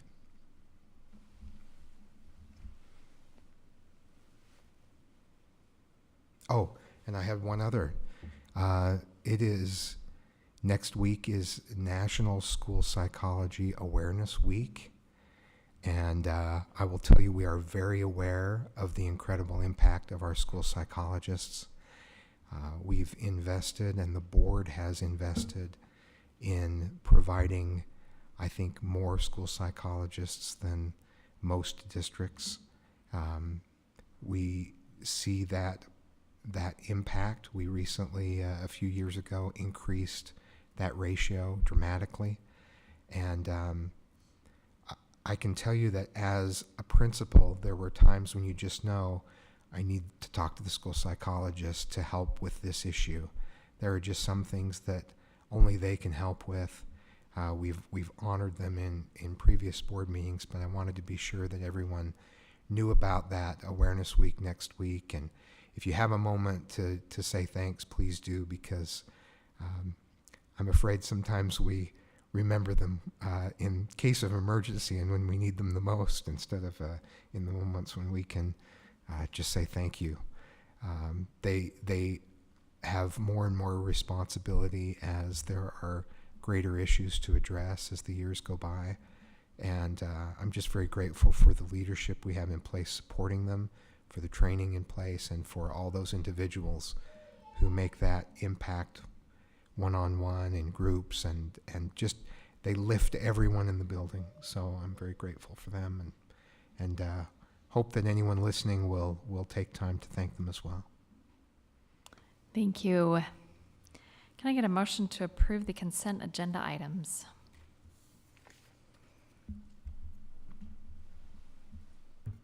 I'll make a motion to approve the consent agenda items.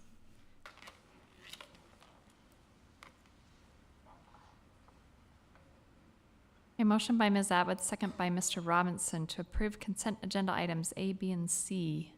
All in favor, please say yes. Yes. Yes. Anyone opposed?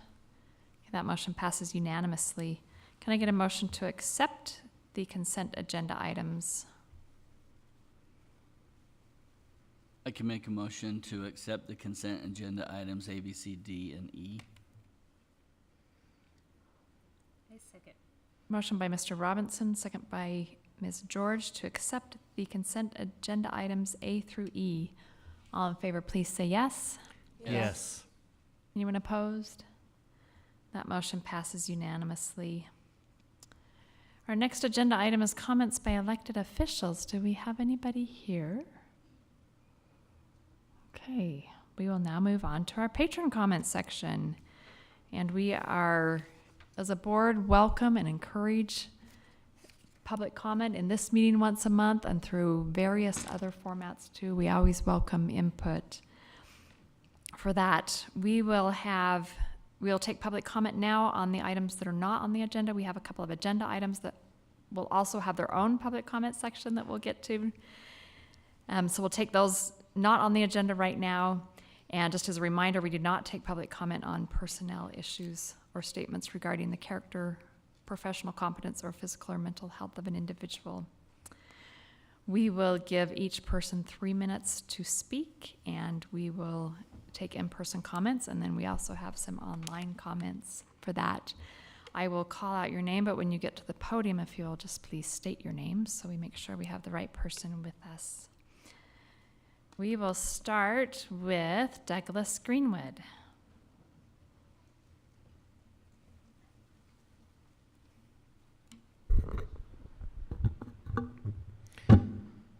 Hello, my name is Douglas Greenwood. If you don't recognize me, that's because I shaved, and yes, my face is cold. When I left my home to provide an in-person comment tonight, my 6-year-old son, who's a first grade student at West Jordan Elementary, was crying. Sorry. Over the fact that his school will most likely not be rebuilt while he is still a student there. He's devastated by the removal of this particular decision for no immediate rebuild. I must admit I'm not surprised. I've felt since day one of this process that the most consistent messaging of to our community is that our beloved school will not be rebuilt. I appreciate the idea of not limiting future boards from the choice of rebuilding our school, but what astounds me is the notion posited in nearly the same breath, suggesting a decision be made regarding the land where West Jordan Elementary sits. This resurfaces in my mind the question of motive. There's been a long whispered idea among community members that the decision to close the school has something to do with the property value of that land being nearly double that of the land on which Majestic sits.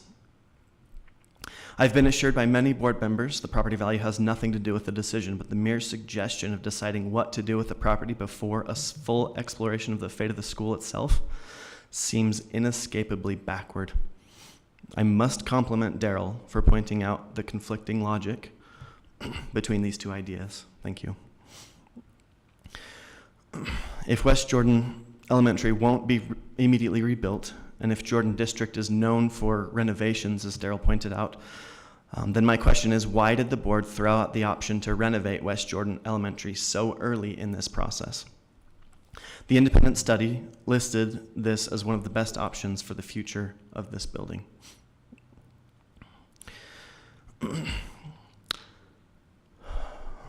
A quick note regarding the independent study.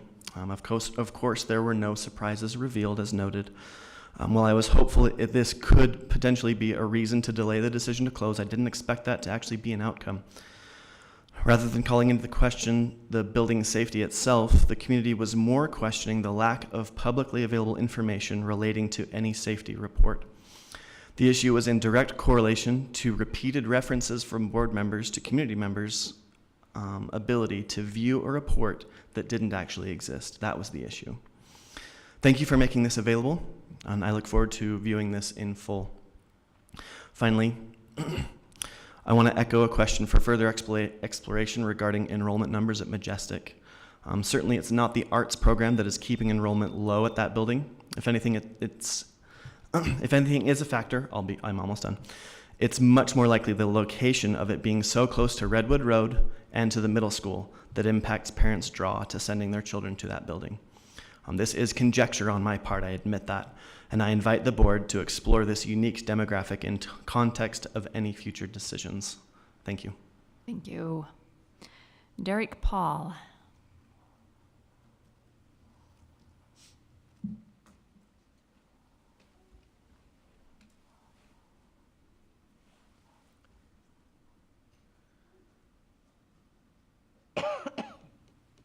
Hello, and my name is Derek Paul. Thank you for taking my comments. The discussion to close West Jordan Elementary was based on two reasons: safety and low enrollment. Low enrollment has been disproven, and man, you all should have been in my area last night. There were more trick-or-treaters last night than the whole 8 years I've been in my neighborhood, and I've got that same report back from other people in the neighboring neighborhoods that I don't feel were biased in any ways. The safety was yet to be determined at the time that it was stated. We all know the age and the type of the structure of West Jordan Elementary. Why has it taken this long to have this discussion? Should have been 20 years ago. This is a money issue. This is Oak Leaf Elementary. Put the camera back there, see it? This is the newest dedicated elementary school in West Jordan School District. It was built to accommodate the Olympus Hill subdivision. The first home is scheduled to be built in 2025. It's November 1st, 2022, just to clarify that.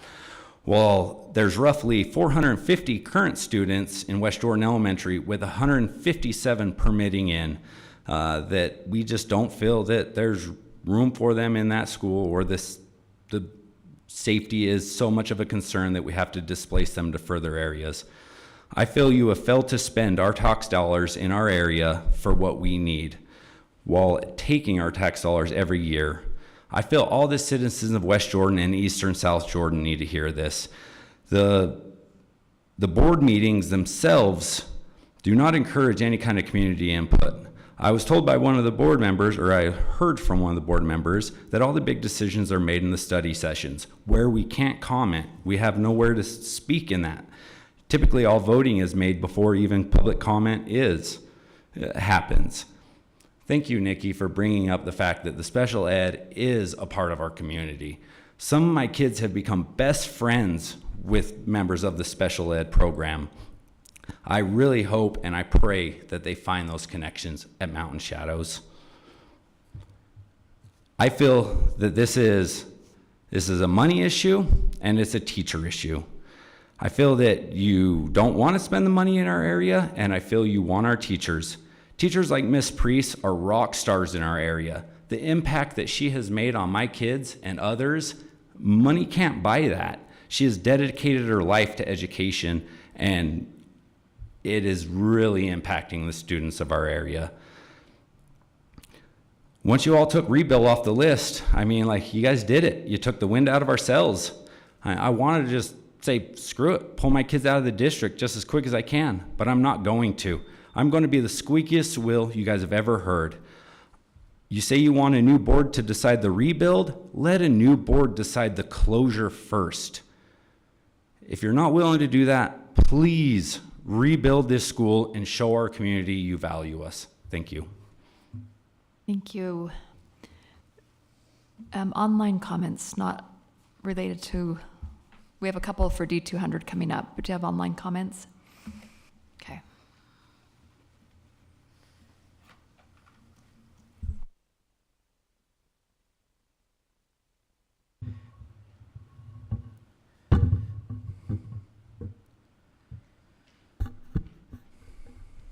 Tyler Adams.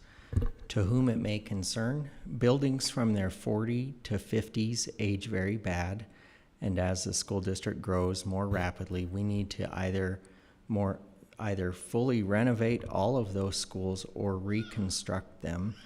Many residents of both Riverton and South Jordan complain that their schools are too small to enroll them in. As the board of the Jordan School District, it's your job to vote on behalf of it. I'll know it will do good. And electric buses are needed here for less money for our district. We need to save more than C and G buses. Tyler Adams. Natasha Greenwood. I emailed all of you requesting a plan for the East-West Jordan area, and I received a few replies. I appreciated the time and thought put into those. I wanted to expand on my thoughts based on those replies.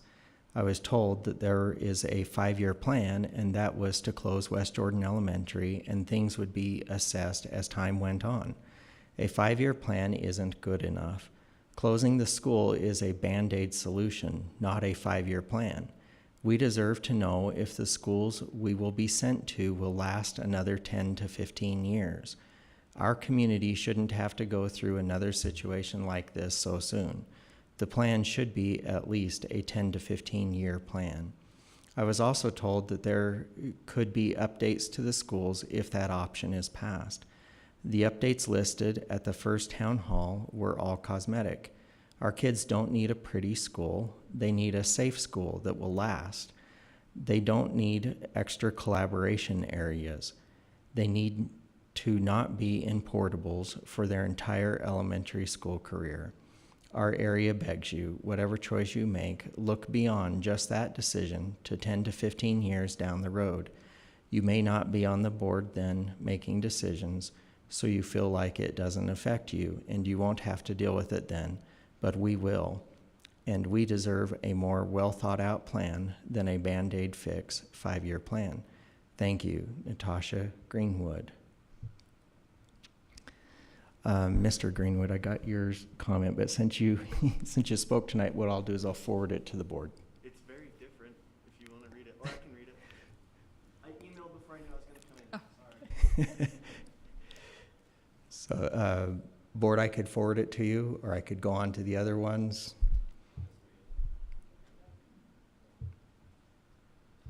Okay.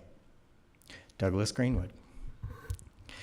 Since this closure review process began, the most consistent message communicated by school board members can be summarized into one thing: priorities. There is growth in other areas of the district that demands attention. We understand that. This is where the board is placing their priority. What we don't understand is how placing priority for that growth could ever be used to justify the neglect this well-established community feels. The East-West Jordan area deserves schools that are safe. West Jordan Elementary isn't safe. We understand this. What we don't understand is how reviewing and confirming the safety of the surrounding schools that will absorb these students isn't at the forefront of this decision. If Westland and Majestic aren't up to current safety codes, why would the board not take this opportunity to fully vet the possibility to rebuild West Jordan Elementary in a way to accommodate students from the other surrounding schools in a new and entirely safe structure? Our community feels that options under consideration haven't been explored adequately enough to conclude any action other than to tear down and not rebuild West Jordan Elementary. Failing to fully explore these options because your priorities are so focused on growth needs in other areas is in fact negligence toward this community of East-West Jordan. Neglecting to fully explore and find the best solution for this community is merely reactionary. It is not a plan in any way. Douglas Greenwood.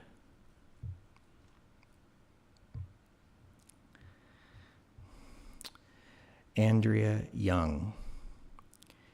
Dear school board members, my name is Andrea Young.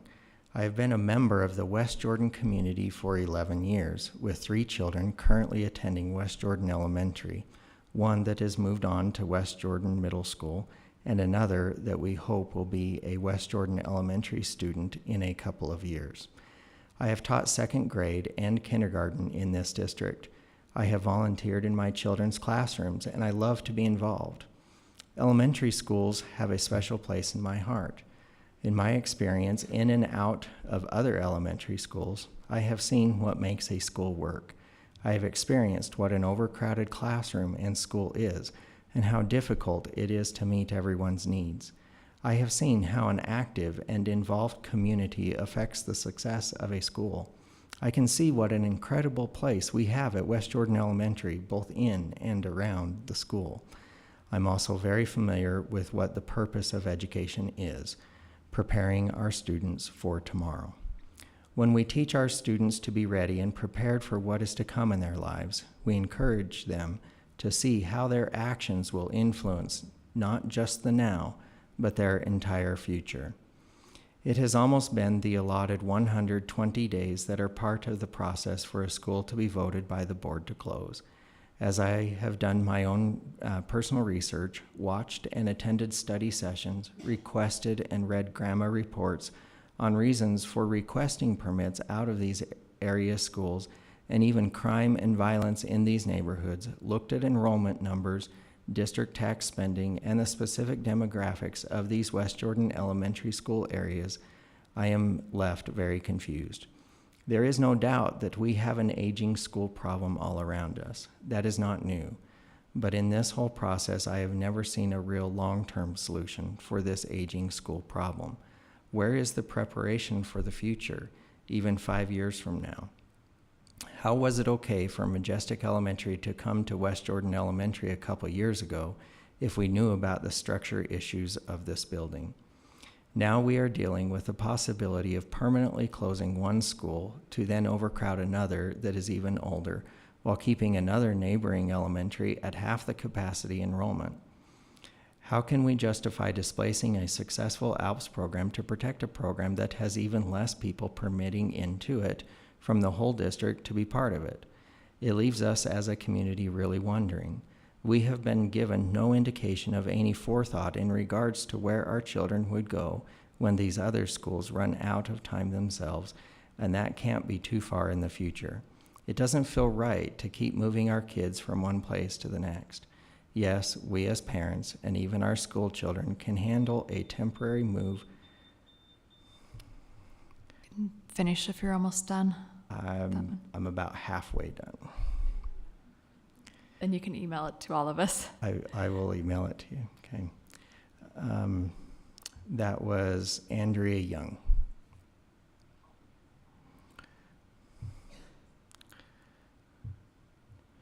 Casey Hatfield. Hello, board members and potential board members. I am writing in today to please ask that you consider the rebuilding of West Jordan Elementary. Yesterday was Halloween, and I definitely have noticed an uptick in young families in our area with little kids. I know the projections have said that enrollment numbers aren't there and that the other schools will be able to accommodate in the long term. The housing market has changed. Families are priced out of homes in other areas of the district. And if this continues, there will be even more of an increase in families in our area. As a kid who had a classroom in a portable, I can tell you from my personal experience that portables are not very inclusive. You feel very separated from the school and other students that attend. In my opinion, this is not a good long-term solution and has its own slew of safety concerns that come with it. Also, the surrounding schools are just as old as West Jordan Elementary, even if you choose to I think it's allot money for their repairs. How long will the said repairs last? It seems like kicking the can down the road and prolonging the inevitable. Eventually, they too will need to be rebuilt, making it someone else's problem. We need to start investing in our area and our community. We've been told that they would rebuild West Jordan Elementary several times. It's time to make good on this promise instead of making it someone else's problem and kicking the can down the road. What will happen when one of the other schools, even after repairs, are deemed unsafe and need to be closed? Where will the kids go then? West Jordan Elementary has had their own repairs within the last couple of years. Rebuilding and investing in our community makes sense from a taxpayer standpoint, and it saves money in the long run. Please, when the time comes, vote to rebuild West Jordan Elementary. Thank you for your time. Casey Hatfield. Thank you. We have two bids that we need to vote on. Can I get a motion for the first one? I move that we approve the bid for the facility services fuel tank replacement at the Transportation Department. I'll second. Is there discussion to that motion?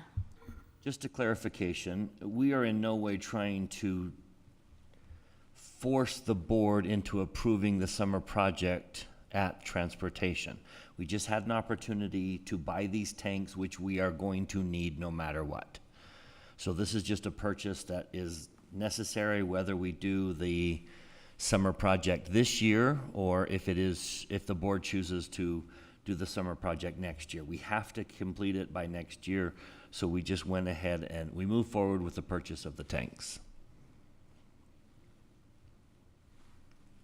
Did I say that well, Scott? Any questions from board members? All right, we have a motion by Mr. Dunford and a second by Ms. Richards to approve the bid for the fuel tank replacement for transportation. All in favor, please say aye. Aye. Anyone opposed? That passes unanimously. Can I get a bid for the next, or a motion for the next bid? I'll make a motion that we approve the Nutritional Services USDA processing of commodity chicken. I'll second it. A motion by Ms. Atwood, second by Mr. Robinson to approve the bid from Nutrition Services for the USDA processing of commodity chicken. Any discussion to that motion? It's a lot of chicken. Okay, all in favor, please say aye. Aye. Is anyone opposed? That passes unanimously. Our schools can have chicken for lunch. All right, our next agenda item is a recommendation to approve potential revisions to Administrative Policy D200, Philosophy of Instruction. This process started many months ago that we have been discussing this. And we had a subcommittee that met multiple times and worked on revisions. It started out with the controversial issues policy, and we will also get to that one next, but we ended up pulling most of that into D200. We have had multiple meetings about this, and including one separate town hall specifically on this, and received a lot of email and feedback. And as a board, we think we are at a good place with this policy. So I will start with a motion, and then we will go to public comment. I move that we approve the recommendations, or we approve the revisions to Administrative Policy D200.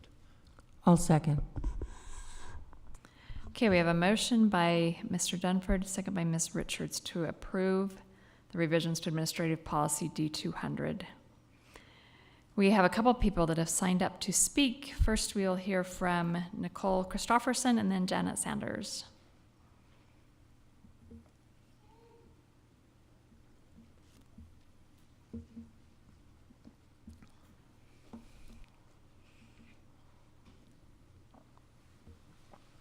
Nicole Christofferson.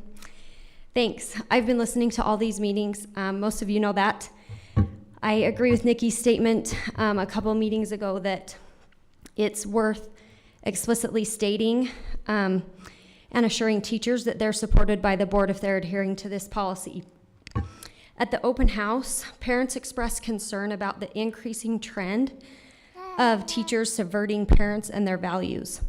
A teacher came and made the statement that she used the controversial question of, should your parents be able to manage your access to media? It's not hard to come up with another question that allows the same purpose of the lesson without undermining the parent-child relationship.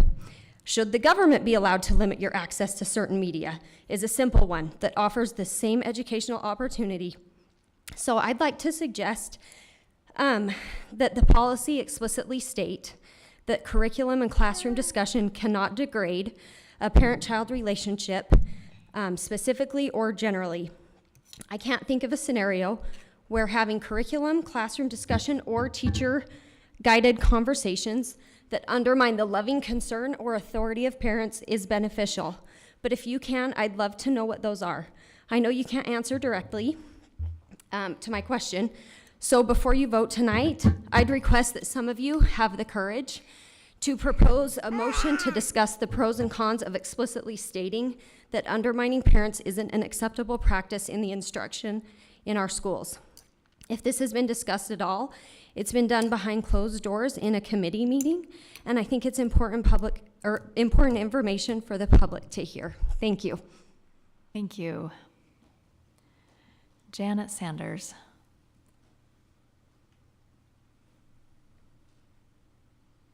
Hi, my name is Janet Sanders. I'm a government teacher at Mountain Ridge High School, a parent of students in the Jordan School District, and the president of the Jordan Education Association.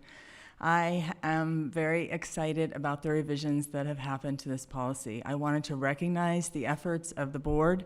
I think you guys have really gone above and beyond in your efforts to listen to the community, to listen to teachers. You've had, as we've heard, you had public meetings. You've had meetings with teachers at specific schools who had concerns. You've listened to patrons. You've listened to teachers. You've responded to countless emails. I really feel, having been at all of these meetings for the last several months that were public, that you've gone above and beyond, and I wanted to thank you for that. We know that the largest impact on student learning is an effective teacher in the classroom. And I feel that this policy really helps make it clear to teachers that you have our backs, that you are recognizing our professionalism, that you're giving us guidelines, absolutely, as to what we should and should not be doing in the classroom and making those explicit. But by doing so, you're empowering us. There's a bit of a feeling of many teachers that there's a bit of persecution happening towards educators. And I think that this policy really helps us to feel a little bit like we have some protection. But not only do we have protection, so do the parents. The parents know now what they can object to. They know what the process is when they want to make those objections. And I think it's empowering for them too. So I've told my students in my government classes today about this, the revisions, and I told them about what their teachers should and shouldn't be doing in the classroom as far as, they're sharing their own opinions and what they could do if they felt that things were happening. I'm all for full disclosure, and I think our teachers are. And I just wanted to thank you again for all of your efforts to help all of us feel a little bit more empowered. And in the end, an empowered teacher is going to be a more effective teacher, and student learning is only going to increase. Is it perfect? No. Is it 100 times better? Did you listen? Absolutely. Yes. Thank you. Thank you. Is there anyone else that wanted to speak to this policy? Okay. We will have board discussion. Is there discussion to this? I can make some thoughts on this. This was brought up to my attention about putting language in about teachers cannot make disparaging comments to teachers after our last study session. I spent some time talking to principals and administrators, and they pointed me to DP 316, DP 378, and DP 381, which allows administration to deal with an employee that was to do that. So I'm kind of on the fence. Do we need to add more clarity to this policy to accomplish what was just brought up? Or does what we have in place allow our administrators to address an individual situation? So I'd just like to make a substitute motion and table the topic and approve it on November 29th and look for more input, I guess. I did put it out on my social media areas. I kind of reached out to people who give me lots of feedback, and I didn't have a ton of people responding to me, but we always want to make sure that we've done the best work to get the best policy move it forward. I think we've done incredible here. I know that no policy is perfect and no policy is final. So if we chose not to add any more language into it and we thought we needed to, I think this policy will be back before us within a year. But we could always bring it back and add it. So I just make a substitute motion to table it till November 29th and see if anyone else is interested on the board to wait. Is there a second to that substitute motion? Can I ask a clarifying question first? Yes.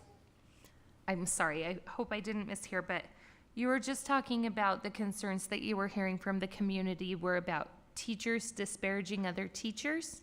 No, did I say that? Yeah. It's teachers disparaging parents, as was brought up. Thank you, that helps clear it up for me. Sometimes my words get tangled with my thoughts. Mine too. I didn't mean to point Thanks- that out, I just No, wanted but to make thanks sure for we weren't on a clarifying new that for the topic. record. The other thing that was a difficulty in my mind too was just using that word doesn't really give us clarification on when you cross that line. That's a very difficult line. So anyways, I just throw that out if anyone's willing to second it and consider that.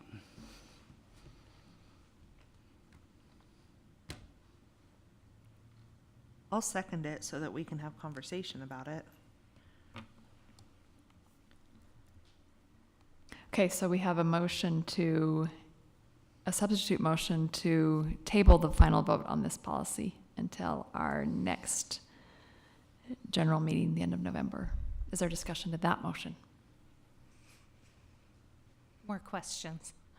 So we feel like we already have policy in place that answers the concern on the table, but so the tabling it would be so that we could make sure that it's in place or so that we could change the current policy? I'm just interested to see if more people in the public are interested in discussing this. Okay, to reach out to people more. Thanks.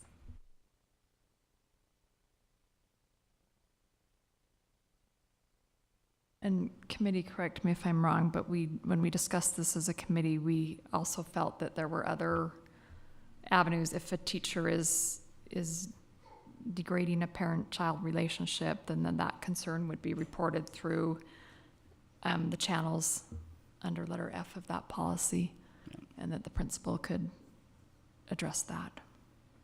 Correct. Am I remembering correct? And we specifically wrote into the policy in the very board directive, the board recognizes that public education is a partner with parents who play the primary role in educating their children. Therefore, a teacher who said those comments would be in direct violation of this policy.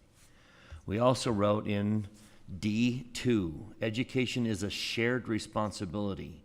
Students, parents, teachers, school administrators, and other staff as necessary shall work cooperatively for the good of each student. I don't know how much more clear we could say it than that. The policy says if you're trashing parents, you're not working cooperatively for the good of the students. Now, if people want us to come out and say, don't trash parents, we can do that. But we felt like the policy was written to accomplish that very thing, that parents and teachers have to work cooperatively. So I felt like we addressed that concern in several places of this policy. And there's other policies that address this too. But we deliberately talked a great deal about making sure that teachers don't demean parents.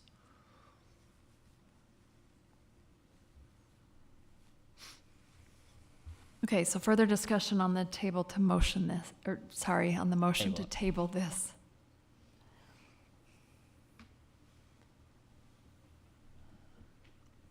All right, we'll take a vote then. All in favor of tabling this till the end of November, please say aye. Aye. Aye. Anyone opposed to tabling it? No. Okay, so I'm going to do a roll call vote. Mr. Robinson? No, mine was to table it. Table. Ms. Atwood? Not to table. No, Ms. George. Not to table. Mr. Dunford. I would vote to table. I don't want anyone concerned about it, but I don't think we're going to change the policy more than it is, but I'm happy to table it, so I'll vote for tabling. Okay. Ms. Richards? No. Mr. Young? Yes. And I was a yes to table it. So the motion to table passes. Okay, we'll move on to the next agenda item then. Recommendation to approve potential revisions to Administrative Policy AA 410, controversial issues. And this policy, as I said previously, most of it was included in D200, but we decided, because so many people are aware of this policy, that we wanted to leave it active, at least for the time being. And so we have just put in a new board directive basically stating what has happened with this policy. I'd like to make a motion that we table special business item B until such time that special business item A returns to the agenda. I'll second that. Okay, motion by Mr. Young and second by Ms. Atwood to table agenda item B. The logic is pretty straightforward. I don't want to remove the one reference point at this point until the other one is firmly and squarely in place. Okay, is there anyone from the public that wishes to address the AA 410 policy? Okay, any further discussion from the board? All in favor of that motion, please say yes. Yes. Is there anyone opposed? Okay, that motion passes unanimously. This will be back on the agenda at our general meeting, the end of November then. Okay, and then our last item to vote on is a President, can I call for the public to reach out to a board member with language you would like to see in the policy that accomplishes what you're trying to accomplish? What's the language we need to get right? Please contact a board member and share what you would, take a really good look at the policy we're proposing and tell us the language you would like to get right. Would you like it on the next study session before we get to the next business meeting? I think that somebody needs to request it to be on the study session. I mean, if no one reaches out to me, I don't think it needs to go to a study session. If I have a whole bunch of people and they have really good ideas, then I would appreciate a Then study you'll request session. it. Okay. Okay, then our next agenda item is a recommendation to approve potential revisions to board appendix guidelines for new board member orientation.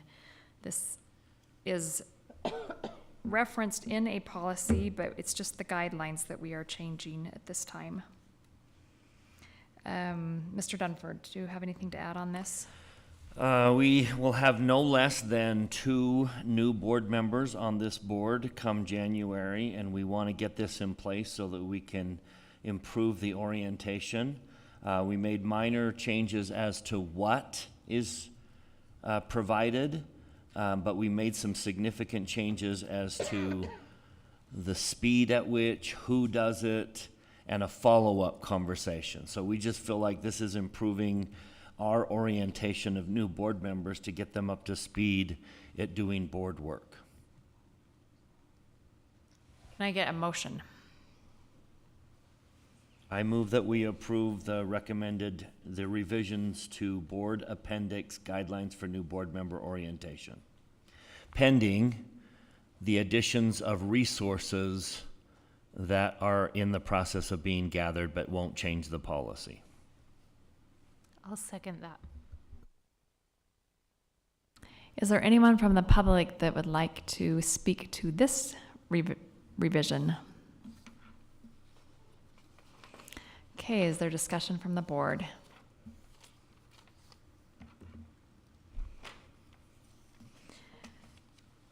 All right, seeing none, we have a motion by Mr. Dunford, second by Ms. Atwood to approve potential No, it was by Ms. by Ms. George to approve the revisions to board appendix guidelines for new board member orientation with future additions to the resources section.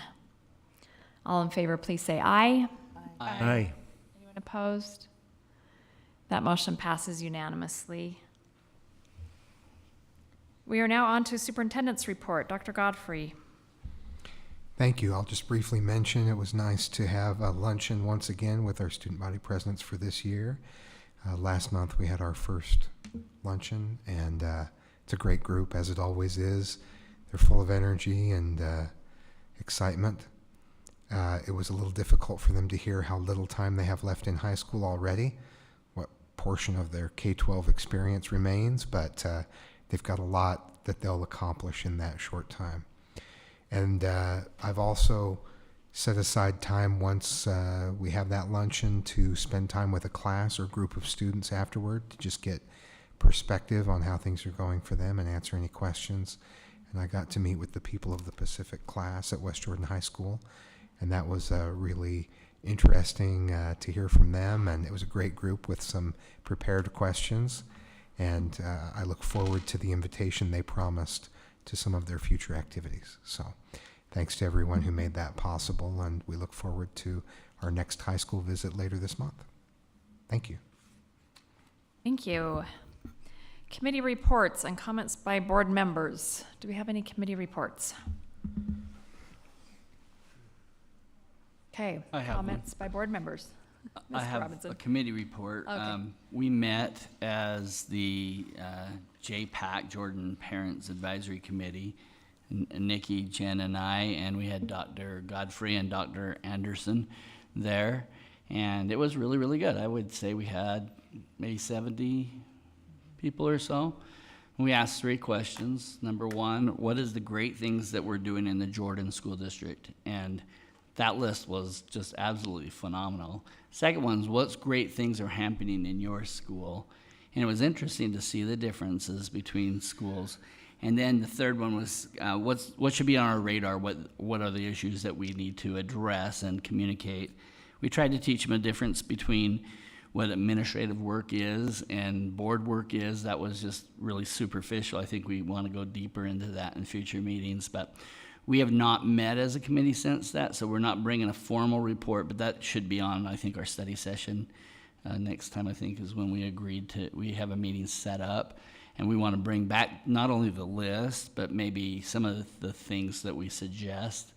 And so we'll get that list to you as soon as we can, so just so that you can kind of be aware of that before you see it on the study session. But our next step is to meet and then to bring it to the study session.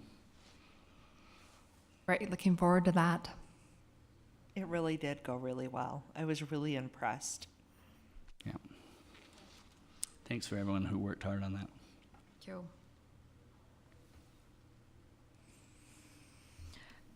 Okay, I have a couple of things from USBA. Well, first of all, we've got conferences coming up. The USBA conference is January 5th through the 7th.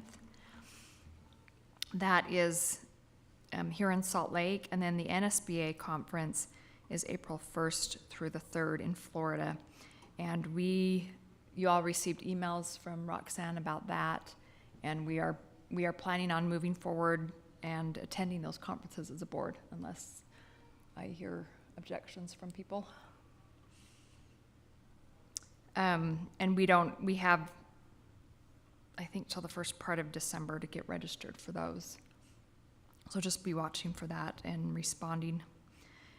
The USBA is doing the new board member workshop. That's December 3rd. And Roxanne will also be registering for that. So watch new board member. And also from USBA, Master Board Award. They're actually changing the name to Master Board Certification. But I will pass these out. This is information on the Master Board Award. If you are working on that or want to work on that, it is due December 1st. And Mr. Larson has finished it for this year, and I just did mine over fall break and I'm finished with it. Just, if you haven't done it before and you have any questions, let me know. I can help walk you through it. It doesn't take a lot of time for our board because as a board, we do most of these requirements already. As a board, there's a couple online trainings to take, which are beneficial, helpful information.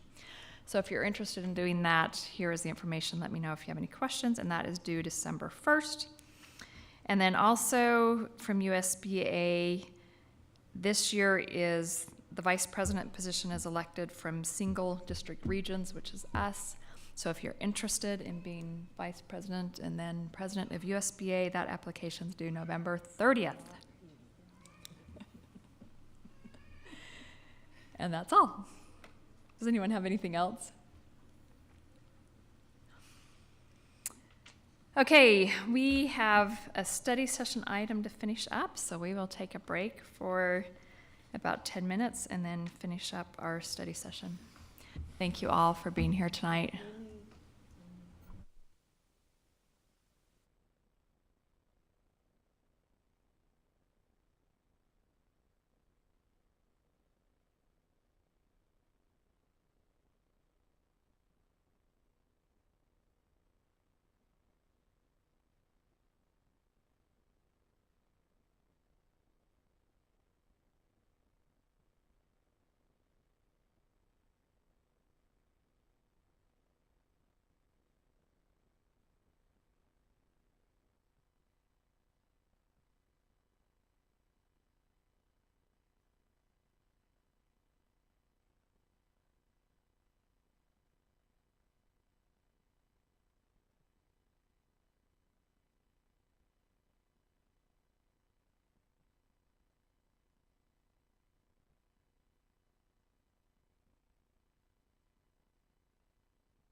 All right, we are back in our study session. It's still November 1st. We have all board members present, and we are discussing the lease revenue bond.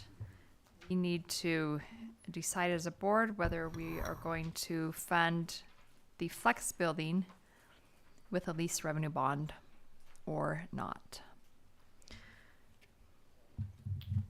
Discussion. Does anyone have a proposal to make? Can I make a motion? Sure. I move that we instruct staff to move forward with the lease revenue bond to finance the flex building. Okay, so we have a motion to move forward with a lease revenue bond. Would you like to? We have discussion? Yes. Would you like to explain your motion? This is the one thing I am confident in financing. This is the one thing I am the most confident that we need. Everything else are question marks for me, for which I would like to have cash on hand. I don't want to spend cash on hand for the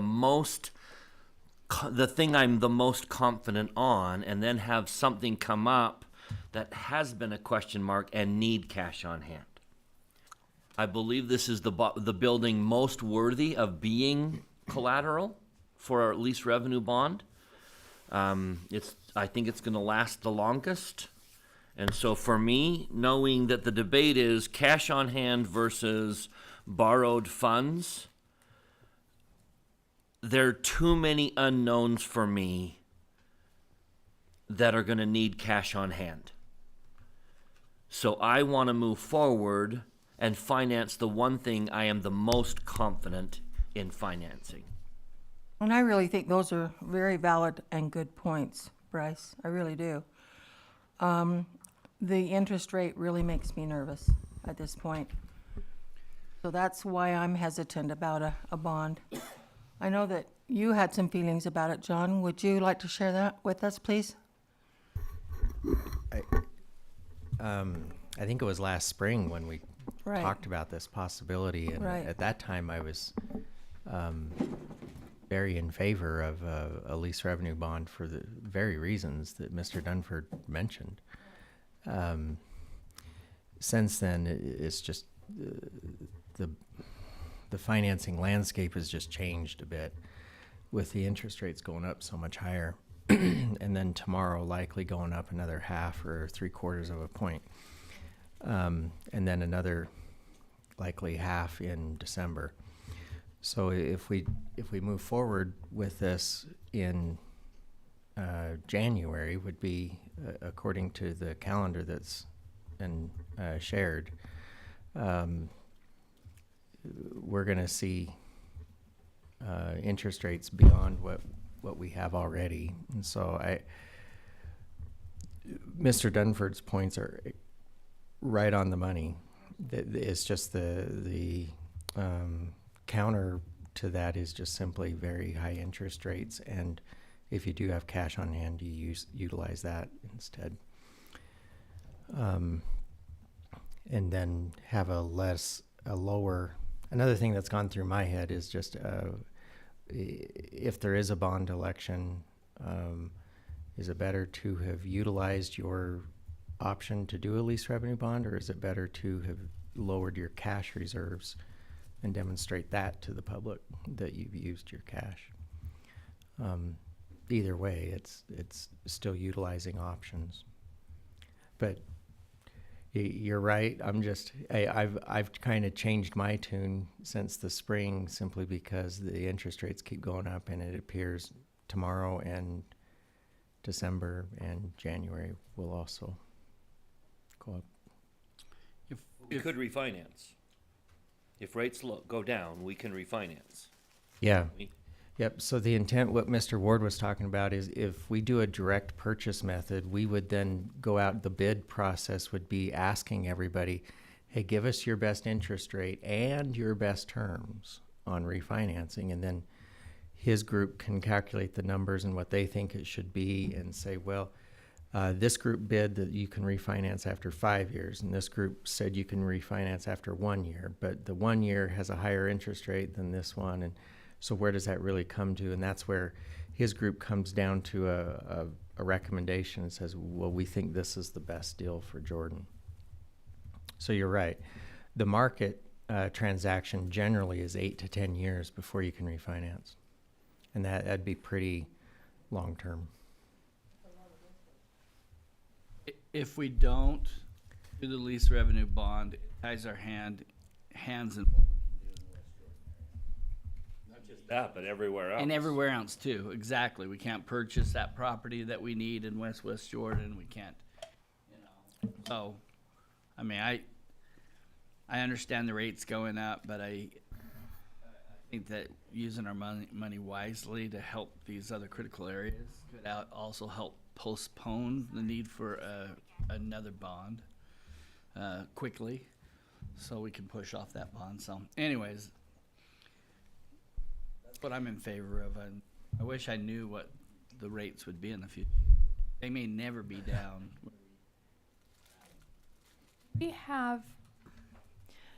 So we're hanging on to our cash in case an opportunity comes up. Do we have any that we're banking on for sure coming up, or are we holding on to it just in case and it may or may not happen? I think East-West Jordan is for sure. Marv Jensen property is for sure. Not for sure, but there. No, Well, that's not a for sure, but that's a for sure. Sure hope. That's a for sure spot where we would need cash on hand. Yeah, but I'm saying, are we holding on to it for opportunities that may never materialize? Yep. But the list, John brought that list of what we had calculated, what we need to get done, and then what we have, and I mean, it's huge difference. So, So let's take a couple examples then. Say some land does come up for sale that we would want to purchase. So Are there other funding sources for that? We have. yeah, I mean, every year in the capital budget, we set aside a certain dollar amount for the acquisition of land. I can't remember, is this the last year that is earmarked for our Olympia Hills, or are we done? My with that? memory is January is our last installment payment for Olympia Hills. And then we do have in the capital budget for FY24 and beyond, I believe it's $7 million per year for land purchases. That's built in. That's already built in beyond the cash we're talking about. And if I can take the opportunity to answer your question a little more directly to President Miller, is other options beyond that budget piece. Let's just say there was someone came through with 50 acres they wanted to sell us, and we had to come up with a lot of money rapidly, and we used cash to pay for the flex school. How could we do that? Well, a couple ways. First of all, we do have some budget, which would mitigate the amount we'd have to come up with. Number two, we do have still coming that I hope the board hasn't forgotten about. I sure haven't. But there's still the South Jordan RDA, the remaining of the RDA funds, another $5 million there. Now that's over time. The amount available right now is less than $1 million, I believe. But the larger piece to that is the $27 million. Now, I know I've preached a fund balance, but the reason you have a savings account is so that you can do things when opportunities come up. So there is an opportunity there. It would just have to be calculated on what you can do, because it would. I held 8 years. 8 years I have waited to hear that. I can leave tonight in peace. Merry Christmas, Matt.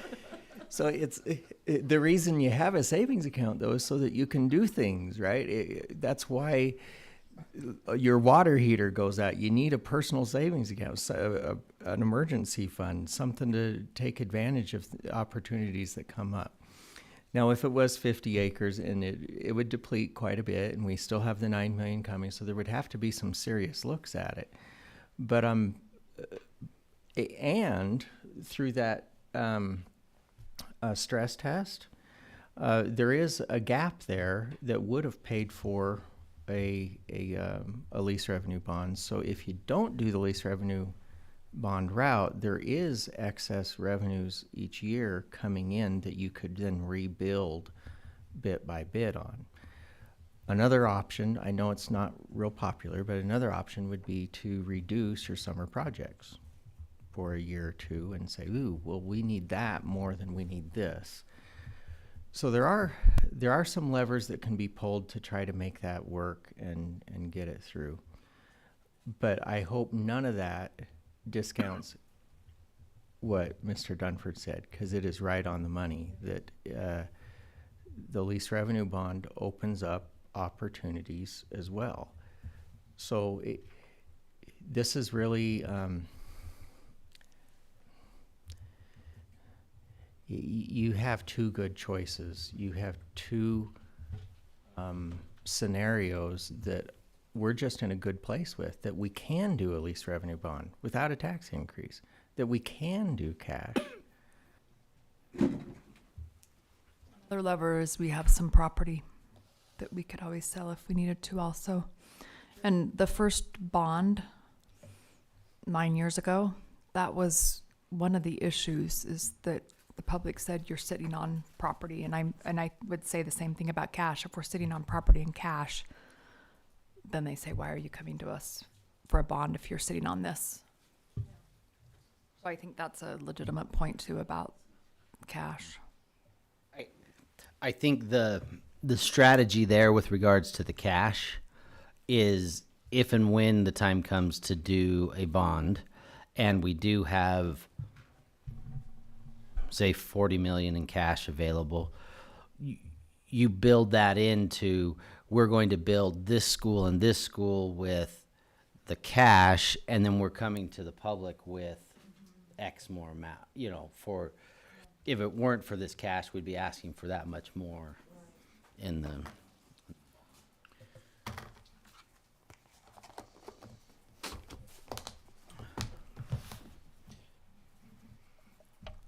So I will just say, the way I'm leaning is to use cash for this, because I have a hard time sitting on cash for something that may or may not materialize. And if it does materialize, we've got some other budget sources we can turn to. And that's true, but some of those sources aren't liquid, if that's the right term. I mean, it would take time. If we wanted to get rid of some of our property, it would take time. But our fund balance is liquid, and we could go there if we needed immediate money and then build it back up. And worst case scenario, and I'm not even going to look at John when I say this one. Worst case scenario with regards to availability of cash is you could, in theory, dip into the general fund reserves to bridge the cash crunch. We did the opposite. I think we may need a paramedic. Not I think we do. again, not in that's where your ultimate, but if you needed it within 90 days, we have cash in available spots. I would never recommend that, or never vote for it unless I knew how it was going to get replenished. So basically, yep, we need to sell this property and this property, but that's going to take us this much time, but we need to act, so let's move that. So there are lots of options available for immediate needs. I just want to make a sizable commitment to the East-West Jordan area, and if we are gonna take our cash to purchase this school, we have less that we could do in that community, and I think that will hurt us in the long run. You know, I would much rather make a sizable contribution to an area that really does need it that can save us down the road, because we won't be, having to tear down schools to rebuild them, and make them feel good, but we can do what we did with Bingham. I want to make just the same commitment to this community, and Bingham's hurt us a lot in our summer projects, but if we were using some of our capital surplus in doing that, then that would not have hurt our summer projects as much. And so that's why I really want the lease revenue bond, because I want this community to know that they're part of our district. So are you thinking an investment to the same amount as this whole lease revenue bond? I don't know what the investment would be, but like say $10 million for 5 years.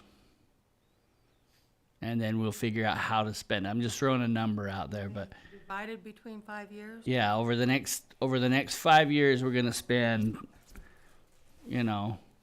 or 10 million a year. I mean, we're spending 9, 8, something like that on Bingham. I mean, I'm committed to spend $10 million a year in their community, using our summer funds and some of this extra surplus. But we can't do that. We can still make the investment in the community, but we can't make the investment in the community as fast. And I would like to. For a couple reasons. Number one, just to give them the assurance that they're part of the district and we care about them. But number two is they have some needs. I mean, I would love West Jordan High School to look like Bingham when you walk into it. But if we're depleting our reserves, then we can't make those decisions. Because once West Jordan's taken care of, and if we get a lot of the East-West Jordan schools taken care of, then our needs are not so critical in other schools, because I think we're in pretty good shape as a district.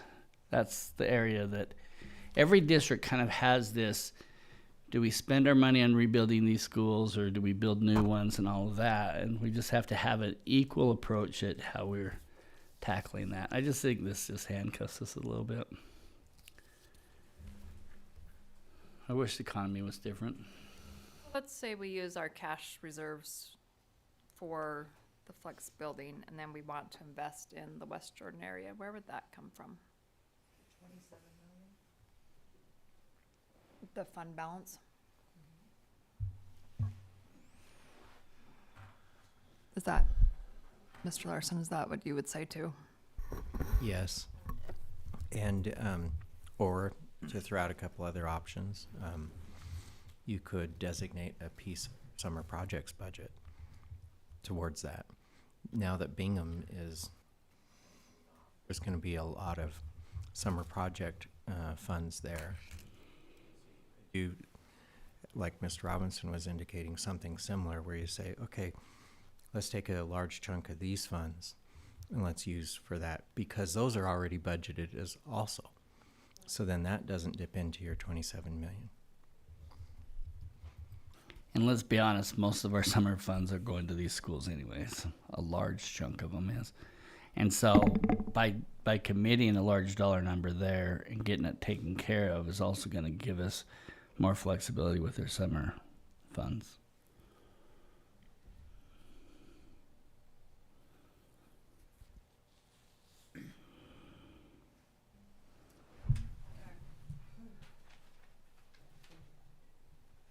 More discussion, or you want to vote?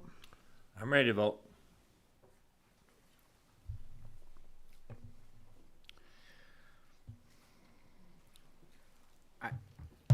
I'm ready to vote. I would just say I'm in favor of doing a lease revenue bond at this point. Only with the direct option, though, of providing us the flexibility to refinance as soon as possible if and when rates go down. That's the only way I'm comfortable with it, because I think we're in this interest rate environment for a while. And I think it is good to have access to the capital to do the projects that we need to do. The only thing I would recommend is that we not be afraid to utilize that cash in accomplishing these things.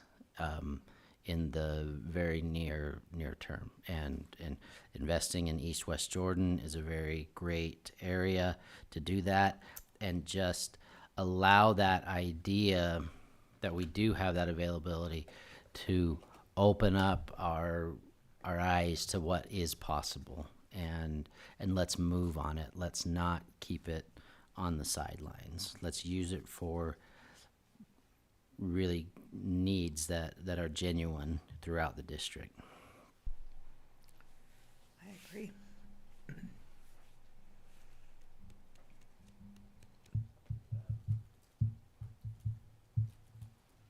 So the, how do I say this?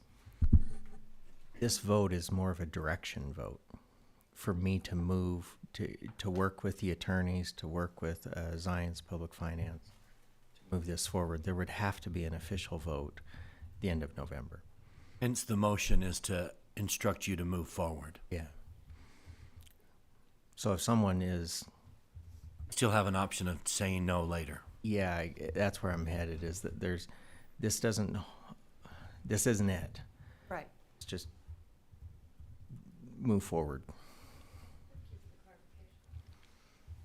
Okay, so we had the motion by Mr. Dunford and a second by Ms. Robinson to instruct Mr. Larson to move forward with the leased revenue bond. All in favor, please say yes. Yes. Yes. Yes. Anyone opposed?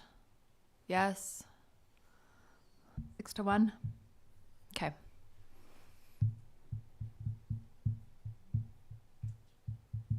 That's the end of our study session. I will take a motion to go into closed session Property. for property and potential litigation. That's all.